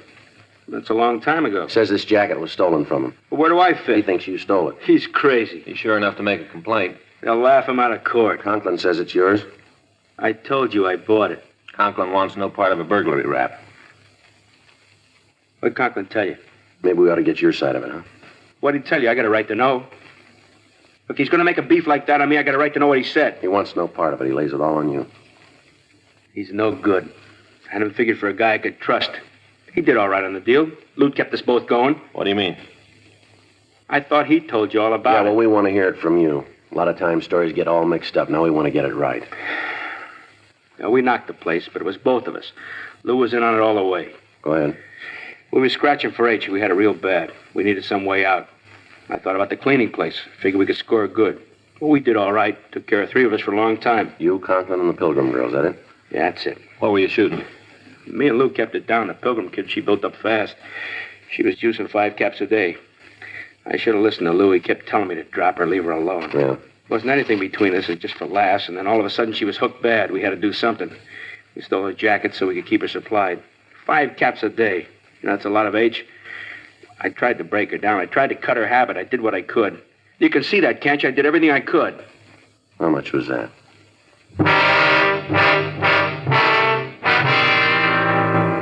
5:23 p.m. Frank and I, along with policewoman Irene Gardner, drove out to the Pilgrim residence. We went up to the front porch and rang the bell. Yeah. What do you want? I'd like to see your daughter. Hey, you get out of here. You get out of here right now. I've had enough of this shoving around from you. It's about time you learned your place. It might be better if we came in. Anything you've got to say to me, you can say here. I don't want any cops in my house. You want to get your daughter? What for? You're going to have to take her down to juvenile hall. You guys just don't give up, do you? You want me to call my doctor again? We talked to him this afternoon. Then you know the story. Now get out of here. You want to get your daughter? Look, I've got a gun inside. If you're still here when I come back, I'm going to Now, use... you listen to me, mister. You've been acting like a big man long enough. You can play the part of the outraged parent with your family, but don't try it with us. I'm not going to have you talk to me like that. Not much you can do about it. We got the boy who's been supplying your daughter with narcotics. It's pretty clear that this home isn't the place for her. She's a good girl. We didn't say she wasn't. Then why don't you leave her alone? You know better than that. Can do you boys some good downtown. I got a lot of friends. You're going to need them. All right, you want to make a case out of this? I'll fight you in every court in the country before I let you take my daughter away from me. Now, you just try it. Your daughter's a drug addict. She's sick. She's got to be straightened out. She needs help. Who are you to set yourself up as the jury? You got a fine girl in there. She got all the breaks except somebody who thinks enough of her to stand by her. There isn't anything she wants she doesn't have. What about the things she needed? You let her run all over the town by herself. She gets in trouble and you won't take the time to care for her. What about those 2 men who got her started? What are you going to do with them? They're guilty. If it hadn't been for those 2, this never would have happened. They'll be taken care of. You lay the blame any place you want, mister, but if you're honest, you'll keep it. What's going to happen to her? She'll be given medical attention. We'll do what we can. I can afford to take care of her. I've got the money. I'll hire the best people. I want her to have the best. Yeah. She's mine. I'm her father. I've got the right to take care of her. Yes, sir, that's right. Hmm? Why didn't you?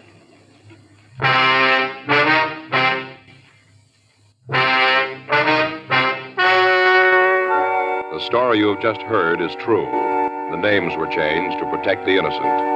On June 3rd, trial was held in Department 98, Superior Court of the State of California, in and for the County of Los Angeles. In a moment, the results of that trial.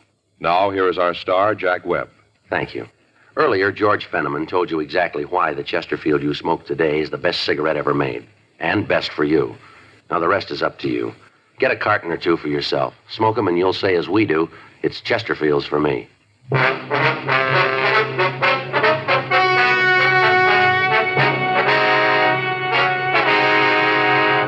Vincent Norman Beale and Louis Shellman Conklin were tried and convicted of one count of burglary and additional charges of violation of the State Narcotic Act, a felony, and contributing to the delinquency of a minor. They received sentences as prescribed by law. Burglary is punishable by imprisonment for a period of not less than 5 years in the state prison. Katherine Noreen Pilgrim had a hearing in juvenile court and was made a ward of that court.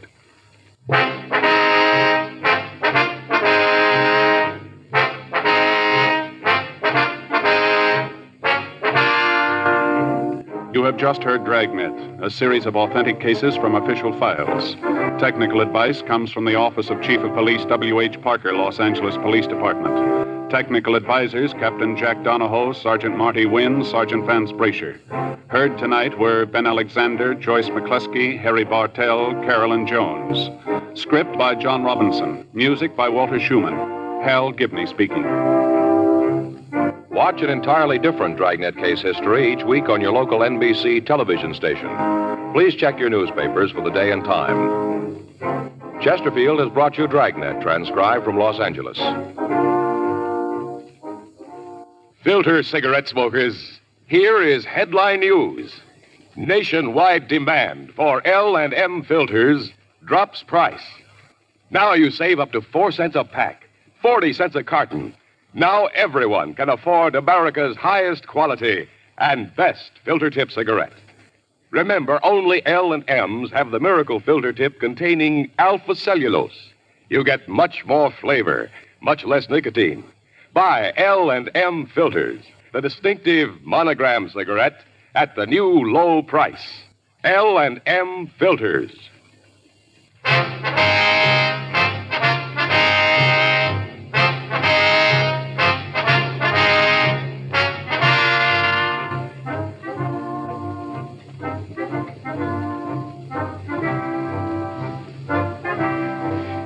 Hear Dane Clark in Crime and Peter Chambers following John Cameron Swayze and the news on the NBC Radio Network. And from Tuesday, April 13th, 1954, Dragnet here on Classic Radio Theater with Wyatt Cox. Up next, the show that followed the Rocky Fortune starring Frank Sinatra. When that show ended abruptly, Dane Clark premiered with Crime and Peter Chambers. That's next on Classic Radio Theater with Wyatt Cox.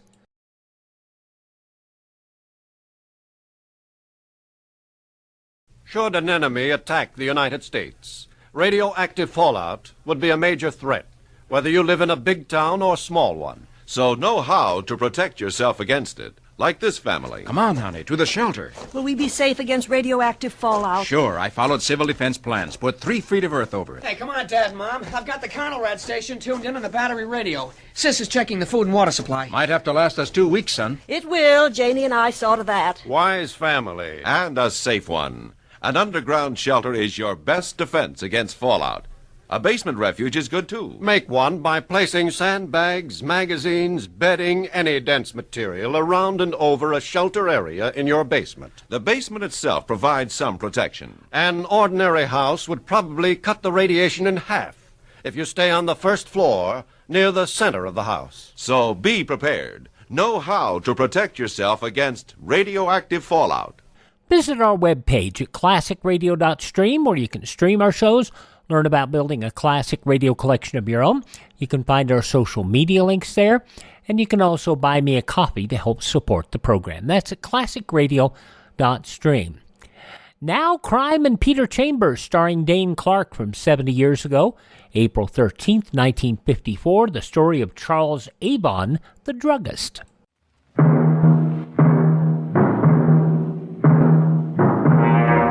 Crime and Peter Chambers. Created by Henry Kane, transcribed and starring Dane Clark. A private investigator, duly licensed and duly sworn. Peter Chambers.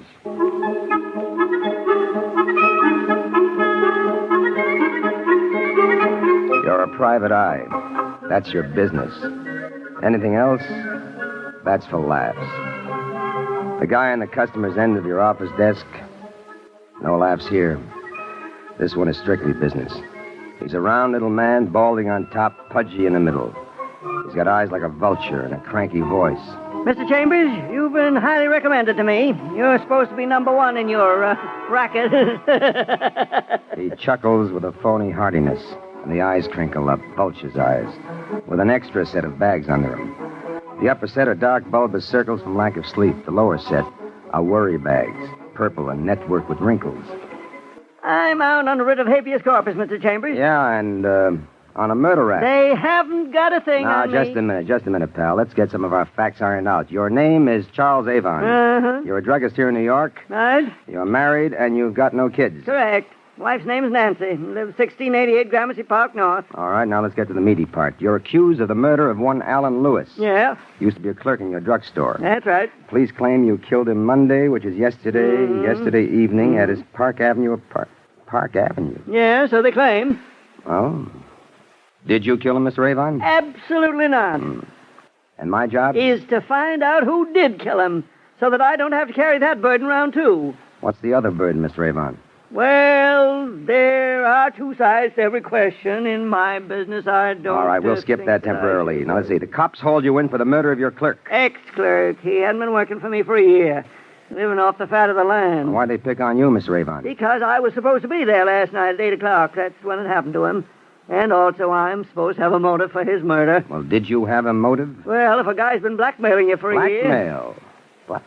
Well, what do you have on you, Mr. Avon? Well, now, I don't know that I... Come on, let's have it.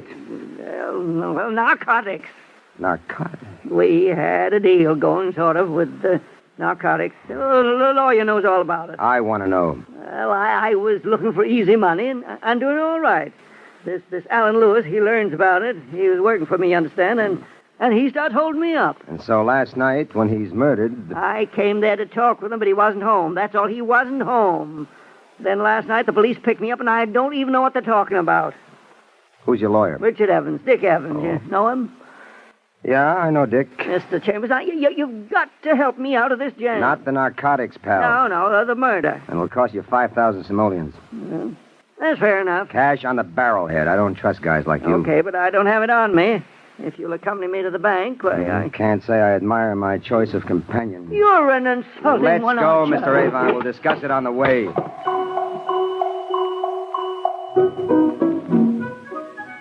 You get to the bank and you're paid, and you kiss him off like you'd kiss off a king cobra that just became a client. But if the guy's not guilty of murder, it's your job to prove it. That's what you're being paid for. So you get rid of him, and you go downtown to the offices of B. Richard Evans, Regal, Legal, Eagle. Hi, honey. Mr. Evans in? I'm all right, Petey. Come on. I've been expecting you. Hi, Dick. How things going? Fine, Petey. Come right on in. Okay. Dick Evans, boy lawyer. Black hair, beak nose, and cyclone cellar voice. A two-tone personality split at 5 o'clock. Tricky as a slippery bath mat before the deadline, but afterward, wide open and roaring. A wielder of martinis, like a good farmer with a pitchfork.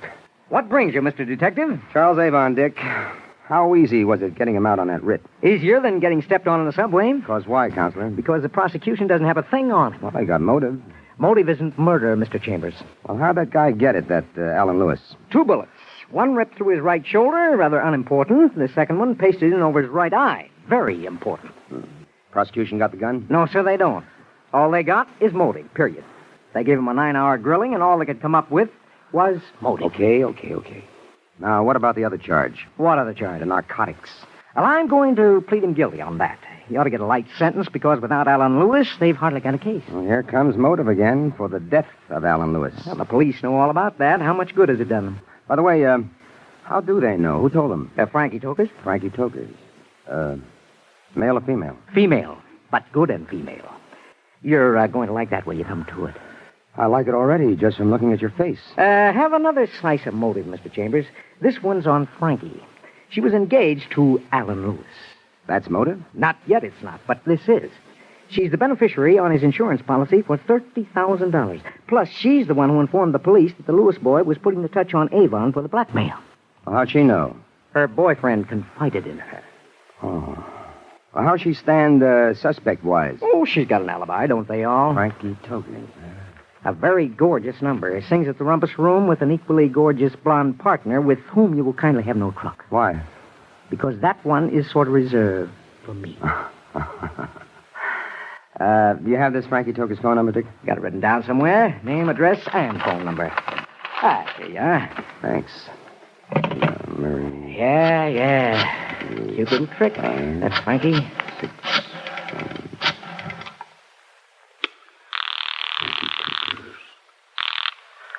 Hello? Miss Tokers? This is Miss Tokers. Collins from the insurance company. There's been a slight complication. May I come to see you? Well, when? Oh, right away. The sooner the better. Well, all right, if you insist. I should be here most of the afternoon. Good. I'll see you shortly then. Bye, Miss Tokers.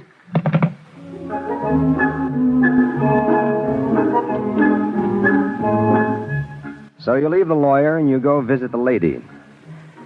This is supposed to be the part the private eye enjoys, but don't make book on that. Because most of the dear ladies turn out to look like bats on a vacation from the Belfry. This one happily doesn't.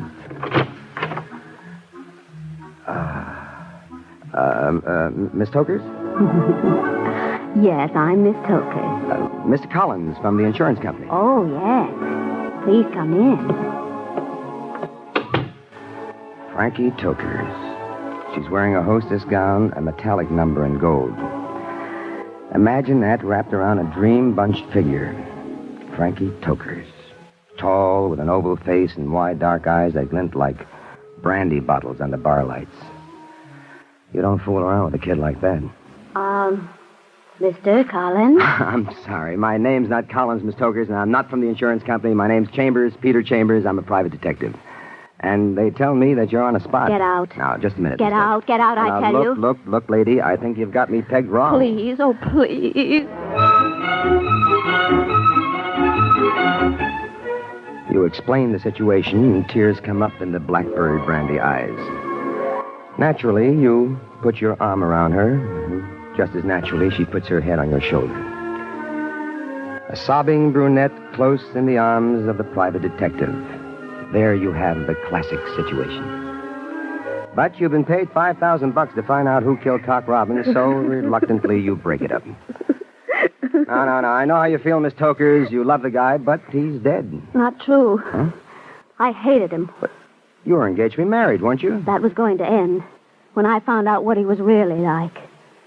And, whose idea was that $30,000 life policy with you as beneficiary? His, of course. But that was going to be finished, too. Mr. Chambers, I couldn't tell the police, but I will tell you. Why? Because I want you to help me. Look, sister, you didn't kill him, did you? Oh, no. Listen, last night, the night he was killed, I went there. I was going to tell him off and finish it off completely. What time? 9 o'clock. It was between shows. I'm a singer at the Rumpus Room. Yeah, I know. Anyway, when I got there was no answer. I kept ringing, but there was no answer, and I was worried. I went back to the club, and I called on the phone. No answer. Then I called the police and told them that there was trouble there. I didn't say who was calling. Hold up just for a minute. First, why the police, just because the guy's not home? And second, how did you know there was trouble there? Because I knew that he had an appointment with Mr. Charles Avon for 8 o'clock. And it was going to be a long talk. And I knew what the talk was about. What was it about? About more money. More blackmail money. Oh, I see. It figured for a trouble party, huh? Yes. And when the guy didn't answer at 9 o'clock, it was your idea that the trouble had exploded. Exactly. And 1 hour after the phone call, the police were at the club, investigating the murder of Alan Lewis. I told them everything I knew about the narcotics that Mr. Avon was dealing in and about Alan's blackmail, and about how he was going to raise the ante at this meeting between them. Well, it answers why Charles Avon was picked up. What about your alibi? I fixed that up with my singing partner. I arranged for her to say that I'd been with her all the time, in our dressing room. But I'm scared, Mr. Chambers. I'm sick scared inside of me. Help me. Please help me. Oh, Miss Tokers, I'd hate it if you did put those slugs into Alan. I didn't. Oh, I didn't.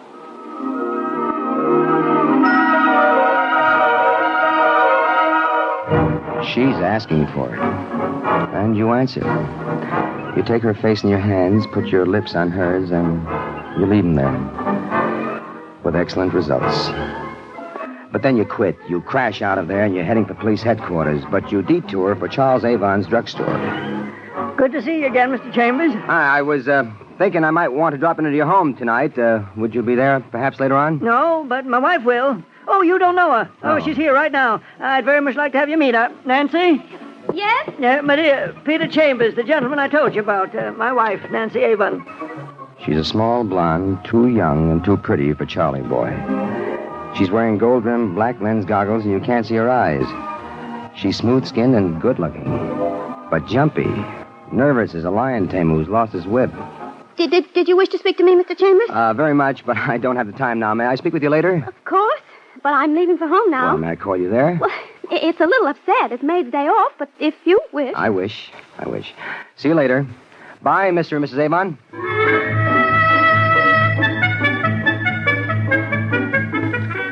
And so you're riding your broom again, making time for police headquarters, and then you're there. Come in. Well, Pete, to what do I owe the honor? Charles Avon, Louis, a paid-up client. So, maybe you think you can do more than cops can do. I doubt it, but I can try. Detective Lieutenant Louis Parker, homicide. Thick-set and sturdy like a brand-new refrigerator and just about as enthusiastic. But a good cop. And mostly a good friend. What's the pitch? I'm being paid $5,000 to find out who put the chill on Alan Lewis. Well, $5,000 to do what we do anyway, huh? Brother, yours is one business. Okay, what do you want? Help. That's hot. You're getting 5 G's. What do we get? Well, any information happens to fall my way, and no byline, you get all the credit. You buying? What do you want, kid? Well, I'd like to see the inside of Alan Lewis's apartment. I'll buy that. In fact, I'll go with you. Got a cop staked out there? Nobody's staked out there. I've got better things to do with cops than have them sitting around getting fat. Okay, what else? Well, anything else that's not too terribly confidential? Oh, not this case, Petey. We got us a nice fat group of nothing. Well, then that's it, Lieutenant. Let us go look at apartments.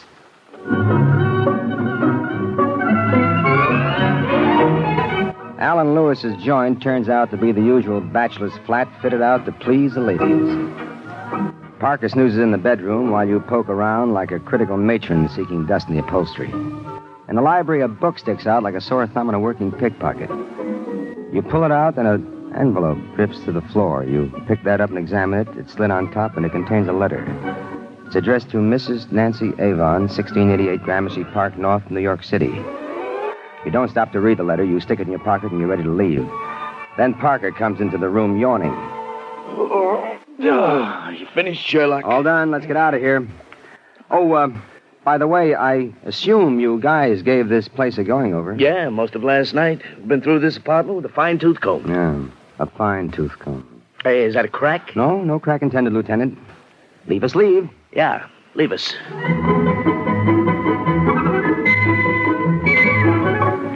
Outside, Parker goes off, and you're left alone. Frankie Toker's place is nearby, and, well, maybe you're looking for an excuse to go back. Hello, Mr. Chambers. Oh, may I come in? Please do. You bring her up to date, you take the letter out of the envelope, and you read.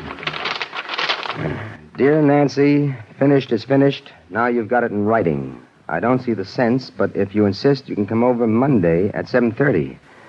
You can't stay long. As it happens, I have a date with Charles for 8 o'clock. Yours, Alan.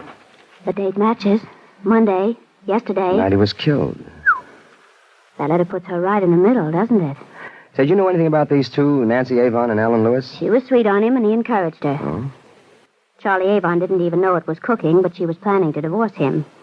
And then Alan Lewis cooled off. You mean, when he met you? He'd have cooled off anyway. That's the kind of guy he was. Real loyal. Shot through with integrity. Well, how'd she take it, do you know? He told me. She was plenty worked up over it.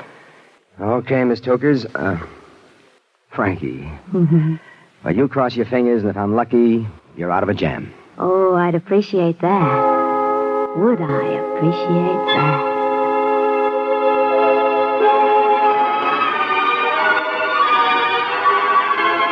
You figure your next stop for your last stop. 1688 Gramercy Park North. Oh, Mr. Chambers. Please, come in. Mrs. Avon. She's dressed in Chinese-type lounging pajamas, and she's not wearing the dark lens specs. You look at her eyes, and a chill goes through you like winter's suddenly gotten into the marrow of your bones. Wild eyes, quick-moving, darting, half-mad eyes. The pupils dilated almost to the rim. Something, Mr. Chambers? A few questions. Questions? Why questions of me? Well, I've got a hunch I've stumbled on something the police don't know. Like what? Like you had a thing going with Alan Lewis. Your husband, you hope, didn't know about it. But There are letters. You saved them. Right, Mrs. Avon? Yes. You were there last night? Yes. I'm sorry, Mrs. Avon. Now, where's the gun? Do you have it? You say the police don't know. Perhaps, I have Look, money. I'm one of the dumb ones. I'm allergic to bribery. Now, where's the gun? I have it. It's hidden here, hidden in the apartment. Will you get it, please? Yes. Yes, I'll get it. It's my own gun. You wait while she goes for it, and you don't like it. But you haven't got the time to work it out now. Because she's coming back, and she's carrying the thing. A chunky, nickel-plated item. And she's holding it, business end forward. You get a scratched hip and a hole in your pants. And you're all ready to slug her, but you don't have to because she slides down in a faint. You get the gun away from her, find brandy, pour a lot into her, and a little into yourself. And finally she starts coming to. I fainted. You certainly did, lady. I'm ill. I'm under the care of a psychiatrist. Gunshot, the sound of gunshot. One shot and I pass out. Even if I do it myself, I pass out. What happened last night? Almost like it happened here. I was there before he was, and when he came, we argued. I brought the pistol. I was wearing my gloves, and I shot him. And then I fainted. When I came to, I saw he was dead, and I got out of there. Just a minute. You say you were there before he was? How'd you get in? I have keys.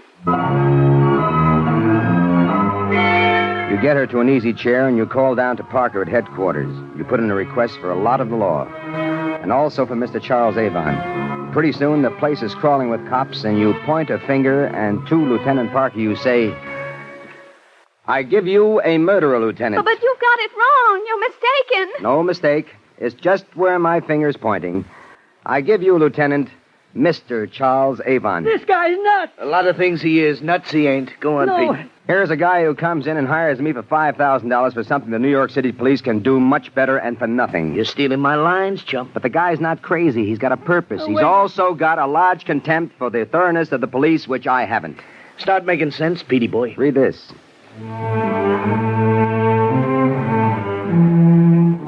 You toss the letter to Detective Lieutenant Parker, and the room is as quiet as a cemetery until he's through reading it. So? I found that letter from Mrs. Avon to Alan Lewis. I found it in Lewis's apartment. Wait a minute. We gave that place an extra special going over. That letter wasn't there. You don't have to convince me. Convince Charles Avon. That baby goes and sees the wrong movies. He's got no confidence in cops. No question. The letter wasn't there. But I Pete. found it there, so it adds up to plant. Somebody planted it there, wanted it found there. Somebody wanted to implicate Mrs. Nancy Avon. Who? Who had access to her mail?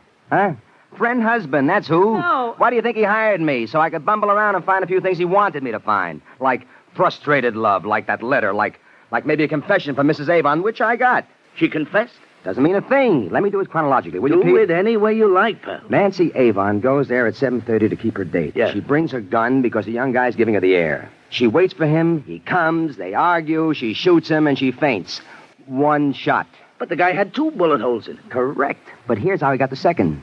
Charles Avon's got a hate for both of them. For Alan and for Nancy. Alan's been blackmailing him, plus the wife is sweet on Alan. He's been steeping open her mail, and he knows she's going to meet him last night, so he follows. He follows, hoping against hope for action, and action happens. And then he gets in there, he sees Alan bleeding from the shoulder wound, and the wife in a faint on the floor. He picks up the gun, finishes off Alan, wipes the prints off, puts it back in her hand, and vamooses.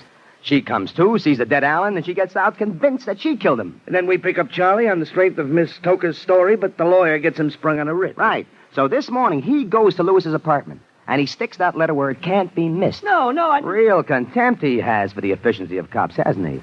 Anyway, he hires me so I can clean up some loose ends and lay the whole deal in the lady's lap. The minute I saw that letter, I knew it was a plant. It happens that I've got respect for cops. They'd never miss that kind of evidence. One great big catch. Yeah, I know what you're going to say. What? How did he get in there twice? Once to croak the guy and once to plant the letter. Correct. Mrs. Avon had keys. Mr. Avon made duplicates. He figured he'd have use for them sooner or later. Well, he used them all right, and by now he's disposed of them. But he hasn't disposed of the key maker. Meaning what? Meaning that when a guy swipes his wife's keys to make duplicates, he doesn't go far. So you can demonstrate to Mr. Avon about the efficiency of cops by producing, and with dispatch, the neighborhood key maker who did the job, and that will put the final finger on Mr. Charles Avon. No, I didn't. All right, Mr. Avon.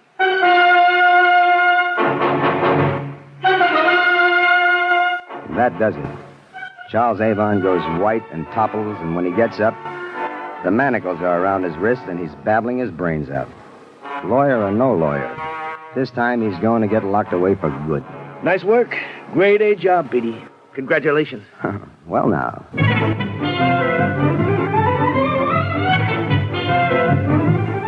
Appreciation from a detective lieutenant to a private eye, that's sweet music indeed. But you start breaking out of there because you're heading for Frankie Toker's place. Appreciation from Detective Lieutenant Parker, good enough. But appreciation from Miss Frankie Toker's, well, now.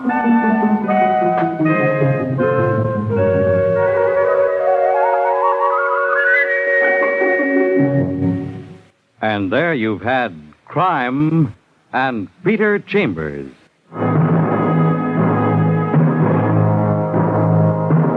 Dane Clark was starred as Peter Chambers.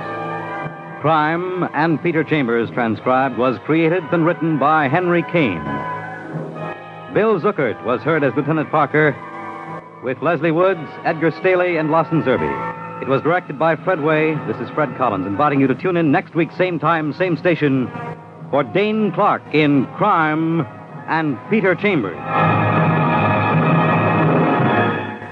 And that wraps up a pair of shows from 70 years ago, April 13th, 1954, Crime and Peter Chambers, starring Dane Clark.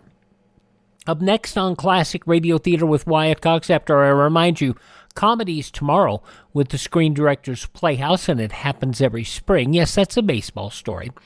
Mrs. Foster's Lost Dog on the Halls of Ivy, starring Ronald and Anita Coleman. The Jimmy Durante Show as they head across the nation. Jimmy along with, the funny guy. The other funny guy. Yeah, that one. Victor Moore. They go across the country to investigate the housing crisis. And Henry decides to go out for baseball. So we got a couple of baseball shows on tomorrow's with the Aldrich family. And, of course, another episode of Superman as we get back to those. But right now, Claudia, in a moment.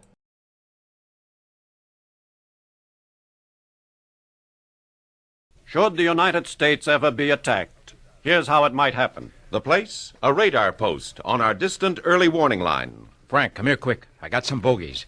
You said it, a whole flock of them, and all headed south. Alert NORAD. At North American Air Defense Headquarters, the alert is received and jet interceptors rise to defend us. Meanwhile, civil defense attack warning officers stationed there warn the nation. A simultaneous alert goes to almost 300 warning points across the country. It's then passed to state and local governments, who sound public warning devices to alert the people. The attack alert sounds like this. A steady blast of 3 to 5 minutes. It means take action as directed by your local authorities. The take cover signal sounds like this. A wavering tone for 3 minutes. It means take cover. Be prepared. Remember your public warning signals and know what they mean. And turn on your radio. That's how you'll find out the latest scoopskis. Don't you know? By the way, any of this stuff from civil defense, particularly plans for working with your house or other stuff, go to civildefensemuseum.com. That's civildefensemuseum.com. You can check it out there. Finally, we wrap up this Saturday edition of the show with an episode of Claudia. This episode originally broadcast 76 years ago, April 13th, 1948. Your Coca-Cola bottler presents Claudia, based on the play and novels by Rose Franken. Brought to you transcribed Monday through Friday by your friendly neighbor who bottles Coca-Cola. Relax, and while you're listening, refresh yourself. Have a Coke. And now, Claudia.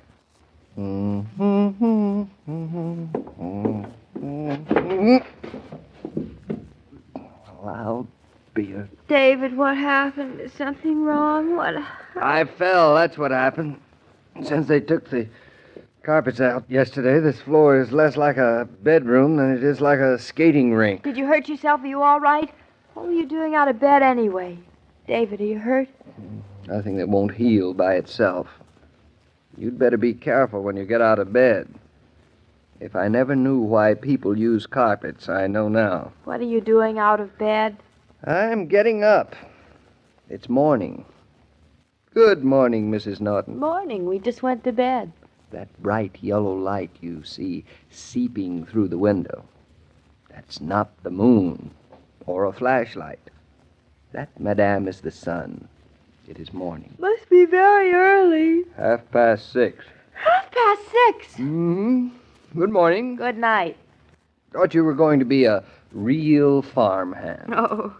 Thought you were going to get up every morning at 5 o'clock and milk the cow. What are you getting up for at this early hour? I'm trying to get ready for tonight. Do a little packing. For tonight? Mm-hmm. Oh, I just remembered Mr. Carrington is coming. Say, David, that's awful. What are we going to do without any furniture? I must say, it does look kind of barren in the living room. It does. I didn't know how big it was until they took out the furniture. It's wonderful for dancing. Yes, except they didn't leave us the radio. Oh, I wish I'd never invited him to New York in the first place. But I had to go and invite him for dinner. Only one thing to do, and that is take him out to dinner. We'll have to get all dressed up. All dressed up? Mm-hmm. Our evening clothes are packed already. Now you know why I'm getting up early. You were going to unpack them? That's right. And have my dinner jacket pressed. Probably needs pressing. They're in the trunk, at the bottom of everything. That's why I got up at 6:30. You have to take everything out and put it all back in again. You certainly were in a hurry to pack our clothes. But I didn't know the furniture was going to be moved yesterday. And the expressman is coming for the trunks tomorrow morning first thing. Oh, that's fine. Then we'll have to spend the whole night after we're through with Mr. Carrington putting everything back in the trunks again. I don't see why we have to take our good clothes to Connecticut anyway. Sometimes I think that you think that Connecticut isn't right next to New York at all. Say that again. Anyway, we'd better take along our evening clothes to Eastbrook. Maybe someday there'll be a masquerade and we can go as city folks. Maybe I'd better get up, too. I'll do the unpacking, dear, and the repacking. I don't want you to be up all night after he goes. When's he coming? We'll hear from him at the office. And as soon as I hear from him and know exactly what we're going to do, I'll call you. All right, darling.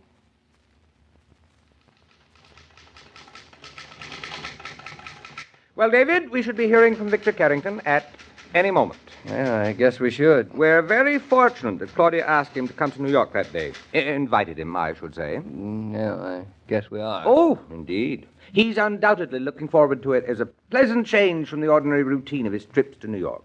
A change, eh? Well, it will be that, all right. Round of formal banquets that a man of his position is invited to, the endless dinners at large houses, all the pomp and circumstances.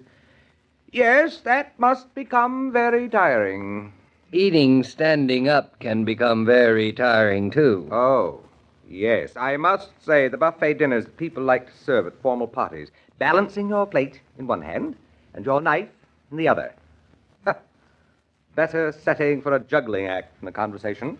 I wasn't thinking of a buffet supper, Roger. I was thinking And when more... Claudia described the farm to him on the telephone, well, you know how many of these captains of industry feel. The more they get out of life, the more they start to worry about the things they're missing. You mean you think Carrington would like to be moving to a farm himself? Part of him would, David. Believe me. One part of Victor Carrington's personality would like nothing better than to be moving to a farm. But life has a way of becoming very complicated if you let it. Sometimes it gets complicated without your letting it. Sometimes it just That's true, David. That's why I think Carrington is coming to New York at Claudia's suggestion when he was not interested in coming at yours and mine.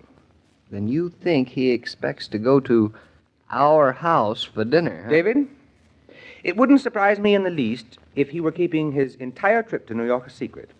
I think he's coming as a sort of sentimental pilgrimage, to put himself for a day or two in your place, to see how it feels, perhaps, to be looking forward to a life that's a bit fuller, a bit rounder, perhaps, than the gloriously successful one he's achieved for himself.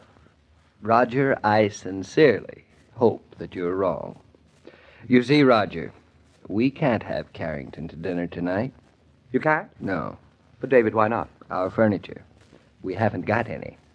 The moving people came yesterday and took it away. No furniture? All the better, David. All the better. That's precisely the sort of thing that I think Carrington would enjoy. Enjoy? Eating off the windowsill? Roger, aren't you being a little impractical? Impractical? Oh, I don't mean that no furniture is a pleasure.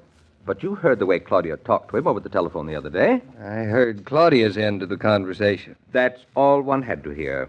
But we literally haven't got a table to eat from. We haven't got silverware. Nothing. David, don't let your respect for Mr. Carrington's position deprive him of a very great pleasure. Well, if we have to arrange a dinner... Nothing complicated. The simpler, the better. I don't care how simple. If we have to arrange a dinner, I'd better call Claudia right away. Good. I think you've made a very wise, a very kind decision. I'd feel a little sure of myself if you were Carrington, Roger, but, well... Didn't I just hear somebody coming in the outer office? I think so. That's probably Carrington. I'll be with you as soon as I get Claudia.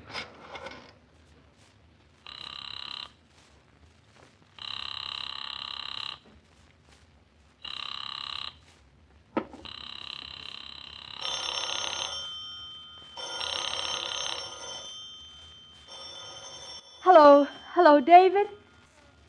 You sound as though you're in a terrible hurry. Has Carrington come yet? What? Dinner here? But, darling, 7 o'clock? Well, I guess we can get a table from Bertha and chairs. And we've got 2 chairs in the bedroom. And we have the everyday china and the pots and the pans and we can use paper napkins. And I guess I can make hamburgers. And then we're going to have salad. And, I have some canned apricots. And, David, it's almost 7 o'clock. Carrington will be here any minute, Claudia. You're marvelous. Don't you think I'm very efficient? Aren't you surprised? I am never surprised when you do something well. But what makes you think I like surprises?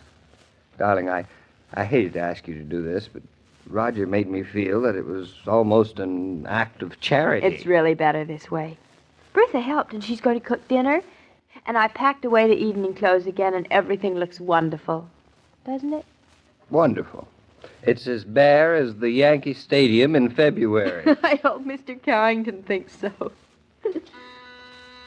Oh, there he is now. Could be Bertha, I guess.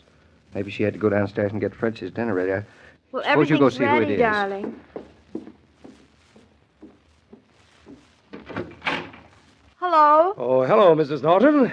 Well, hello. You're all dressed. Oh, dear, perhaps I'm a little early. I was so anxious to get here and see you again. Well, please come in. We haven't any furniture. We're just moving. Yeah, so your husband tells me. Oh, hello, Norton. Hello, Mr. Carrington. You really shouldn't have dressed. I mean, it wasn't necessary to dress.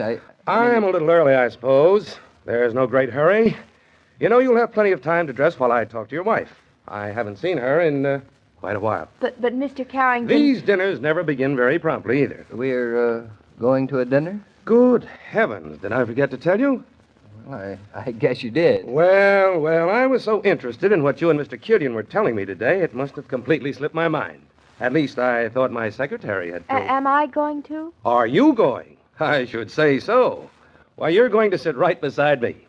I expect to enjoy this dinner more than any dinner I've been to in quite some time. What dinner is it, Mr. Carrington? It's our annual industry-wide banquet. Oh? Main reason I'm in New York is to attend it. Is it a very big dinner?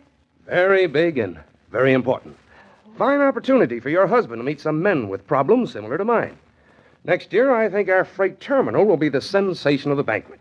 I'll expect your husband to give an address. David, I think you better start getting dressed. Dressed? Dress. Claudia, where did you put my... They're at the bottom. At the bottom? Will you need any help? No, I can manage. We haven't got much time at that, Norton. When you're ready, we can talk freight terminal while Claudia dresses. I'll be right back, just as soon as I can find my... Well, it certainly is nice to see you again. Your husband is a fine architect. He's done wonderful things to our farm, Mr. Carrington. I hope you'll come to see it sometime soon. Well, farms are out of my line, and I'm surprised that you don't find them a little out of yours. Out of our line? Well, I'd say that you were a little too sophisticated for farm life. You're real New Yorkers, I think. But we're both looking forward to... We can hardly wait. Here, I forget to tell your husband that we're going to a formal banquet, and it doesn't seem to bother him or you a bit. It doesn't? You're just perfectly casual about it, both of you. Banquets or farming, doesn't matter. You take both of them right in your stride. Yes. For you New Yorkers, everything is a party. Oh, what was that? I think I'd better go and see. Excuse me? Please hurry back. There's a great deal more I want to say before I, David, what happened? Oh, nothing much. I just pushed over a small trunk. But the evening clothes aren't in that one. They're in the other one. That steamer trunk? At the bottom. I'll push it over here. Oh, I hope he isn't getting impatient. He's going to introduce you to some very important people. On the bottom? Yes. Why did you have to put my dinner jacket on the bottom? You said you wouldn't wear it for years in Connecticut. Not till we go to a fancy dress party, remember? Well, here goes. Oh, now don't make too much mess, darling. Well, we can't keep Carrington waiting. Your shoes are in the other trunk, David. I'll get them out. Why did he have to have his industry-wide banquet tonight of all nights in the year? He thinks we go to parties every night. I hope the next party we see is that fancy dress ball up at Eastbrook. Oh, why couldn't it have been a masquerade tonight? Then everything would have been perfect. In Connecticut, we'll be able to dress up like New Yorkers. And tonight, darling, we could go as a couple of Yankees from the farm. Hum, dum, la, la, la, la, la, la, la, la, la, la, la, la. Next time you're in a food store, notice how many women pause during marketing for ice-cold Coca-Cola. Having a Coke cooler right in the store makes it easy. Why don't you stop for Coke as a pleasant break in the day's routine? You'll probably find, as others do, that selection is easier when you shop refreshed. I guess Claudia and David are inside dressing, Mr. King. Oh, they'll be ready in a moment, Mr. Carrington. Claudia and David never take very long for anything. Quite a young couple. I like them. I'm surprised they're going to live on a farm. They didn't seem like that to me. Oh, they didn't seem like that at first to Claudia either. But she's gotten so she really loves the idea. You don't say. And Mrs. Brown, Claudia's mother, loves it too. Oh, is she moving up to Eastbrook with them too? Well, that problem hasn't been settled yet, but I understand it's due tomorrow. I wonder whether Mrs. Brown is going to move with David and Claudia or not. Well, the pleasure's all hers. They ought to be ready by now. Goodbye, Mr. King. Goodbye, Mr. Carrington. Every day, Monday through Friday, Claudia comes to you transcribed with the best wishes of your friendly neighbor who bottles Coca-Cola. So listen again tomorrow at the same time. And now this is Joe King saying au revoir. And remember, whoever you are, whatever you do, wherever you may be, when you think of refreshment, think of Coca-Cola. For Coca-Cola makes any pause the pause that refreshes. And ice-cold Coca-Cola is everywhere. This broadcast of Claudia was supervised and directed by William Brown Maloney. And now, here's a word from your friendly neighbor who bottles Coca-Cola. No, I am not a Coca-Cola bottler, nor do I play one on the radio. But that is from 76 years ago, April 13, 1948. Claudia here on Classic Radio Theater with Wyatt Cox. Visit our webpage, classicradio.stream. Tomorrow, comedy with the Screen Directors Playhouse. Also, The Halls of Ivy, Jimmy Durante, The Aldrich Family, and, of course, Superman. Join us tomorrow for our Sunday edition. Have a great Saturday. Classic Radio Theater, I'm Wyatt Cox.